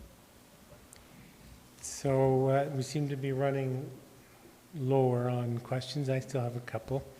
And more just for the sake of conversation, in the discussion in your report around the opportunity to pay $60 per month with a pass or $10 a month for a pass in the off-season, it seems kind of counterintuitive to me in a way that for $10 or let's look at the in-season $60 a month, we're encouraging people to come and park all day, or for, is that all day? We're encouraging people to come and park downtown rather than discouraging. And I would assume that's directed at people that work downtown saying, okay, well, here you go, pay $60 a month, which doesn't sound like a lot of money, and you can park in our parking lot all day long. Isn't that a little counterintuitive? Yes. Okay. Good one. We asked for that, and it's in the plan. It seems counterintuitive to me. I don't remember asking for that, but. It encourages long-term parking and encourages more consumption of parking. As we look at pricing in the future, we could consider that, but there are many systems that the longer you park, the more you pay. They're progressive. However, at this point, though we do have peak parking challenges, we do have quite a lot of parking stock. And the expectation is that for the foreseeable future, allowing for a pass type system, we can have a functional system and allow for passes. What the price for the passes is, we'll monitor, we'll track, we'll be able to track how many passes are being sold each year, and utilization in our all-day parking areas, because it doesn't mean you can park anywhere. It means you can park in certain areas for longer. So we'll be able to track that. And if we find that those areas are full all the time, and that we're selling a lot of passes and people are parking a lot, then that's where pricing mechanisms could be used as a way to free up spaces in those areas. Sure, that makes sense. One thing you didn't really touch on, which I'm curious about, it was the signage issue. So you noted in your report that there's a lot of signs downtown, and I think I understood that your suggestion is that the project will remove all of the signs downtown and put them back, but only on these black poles. So every existing sign that's downtown right now will disappear? Only those on Main Street we're proposing to put on black poles. Those would be in the areas where we charge the higher rate. We would have the poles, use black poles just as an enhancement. The signage is pretty worn and dated, and it's on U-channels on Main Street, and they're positioned kind of in the walkway. Now that we've painted lines, we can move those poles to the curb line, make them a little bit prettier for our Main Street and the areas where we're charging the higher prices, and it's a bit of a visual cue as well. But the remainder will be just posts that are existing would be adjusted, and additional posts where there currently is no regulation at all, we would have to add some additional posts to demarcate as all day or 4-hour parking. So the report notes there's 400 sign locations. Does that mean that there'll be 400 signs installed? 400 panels. Some of them are mounted on light posts. Many will be remounted on the existing steel U-channel, and then about 54 on those steel each. U-channel signs will still be there? Correct. The panels will be replaced. Yeah. So 54 sign poles on Main Street, and part of 7th will be replaced? Correct. Okay. But the 400 sign locations that will be installed, so what are the 400 sign locations that will be installed? So that's the total inventory of panels that will have to be installed. So if you look out, all of the existing ones would come down and be replaced, and then additional ones where there isn't any regulation right now would be added. I'll talk with you afterwards. I'm still not quite seeing that. Also, on the fare-free transit, you note that ridership could have been higher, yet, however, issues with on-time service during summer months due to congestion are felt to have impacted ridership. And you note the issues have largely been resolved. So I'm just curious how that's been resolved for next summer. Two things we can do. One is cut down on the amount of traffic circulating for parking, because a lot of that's coming out the end of Main Street. And so people will cruise Main Street looking for a parking spot, get to the end of the T intersection, turn left or right, and kind of continue their search.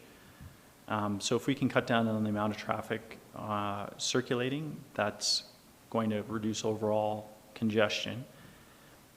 And it's exponential. When you're at your peak time, every additional car is exponentially increasing congestion. So it's really important to get that peak time traffic off. That's what creates your queues that start out to the Bow Bridge. It'll flow, flow, flow, and then at some point you reach a threshold, and then it'll back up to the bridge.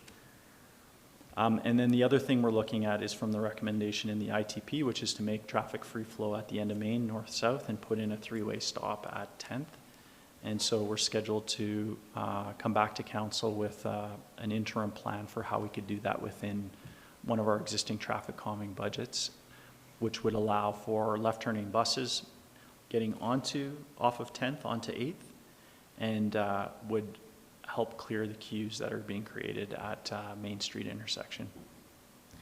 So I thought some of the problem with the transit in the summer was simply the number of pedestrians. I mean, blocking intersections and buses not able to move and falling behind in their schedule. And I understand that regular riders were stopping their ridership because they weren't getting to work on time. So this, when you say the congestion or that the issues have been resolved, you're not talking about that issue. The buses are running on time is what I meant to say right now, because we're past kind of peak summer season. So all of those things, the pedestrians, the traffic. But next summer they'll come back. Oh. They'll come back unless we do something about it. Oh, okay. I thought you meant resolved. No. Okay.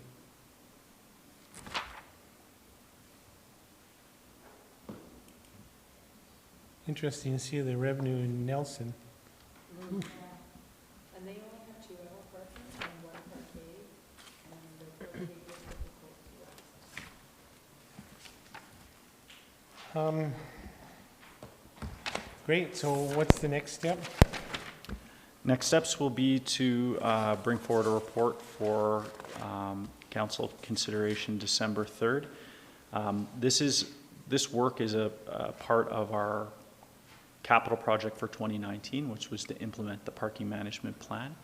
As part of that project, we were to investigate options for implementing paid parking as a way to fund fare-free transit, and to bring those back to council for an approval. So this is a first step in that. The second step is on December 3rd to bring that back, and that'll be an opportunity for council to consider that approval.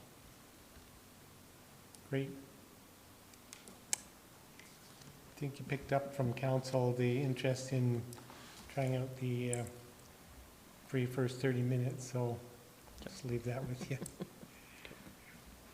Okay, thanks very much for the report and for answering all of our questions. And now we'll move on to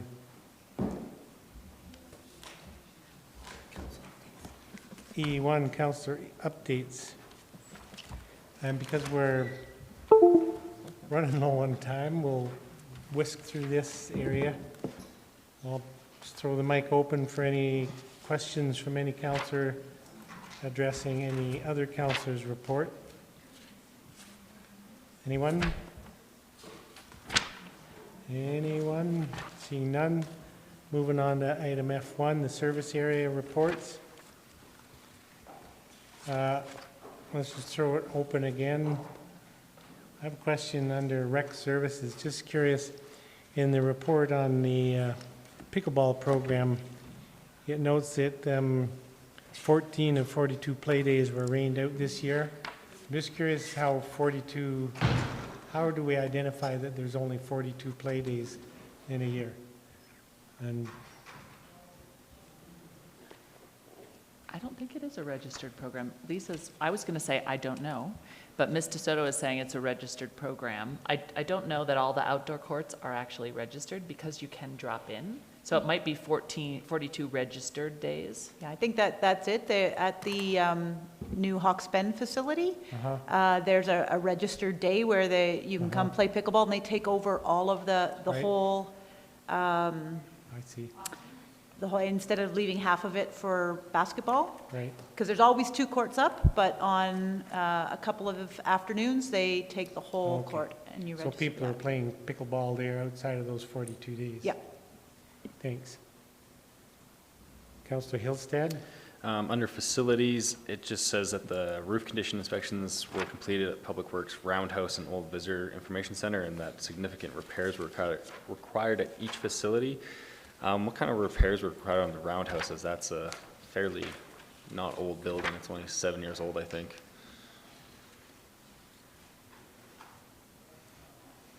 Who's taking that? Okay. Mr. Hannes. Hi, good afternoon. Yeah, we encountered some deficiencies with the installation. So there were some early failures in the roof at the roundhouse, unfortunately. Is not covered by warranty or anything like that? We are looking at that, but right now the inspections just identified what the issues are, and we're working on the next steps from there. Okay, thanks. Councillor McCallum. I spoke to the CAO about this, but just curious if the stairs going up Hospital Hill were also repaired when the Legacy Trail extension was completed.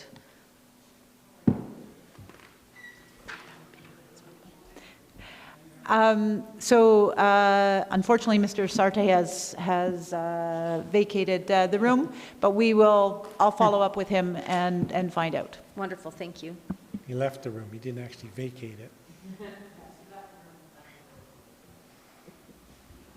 Any other questions from council?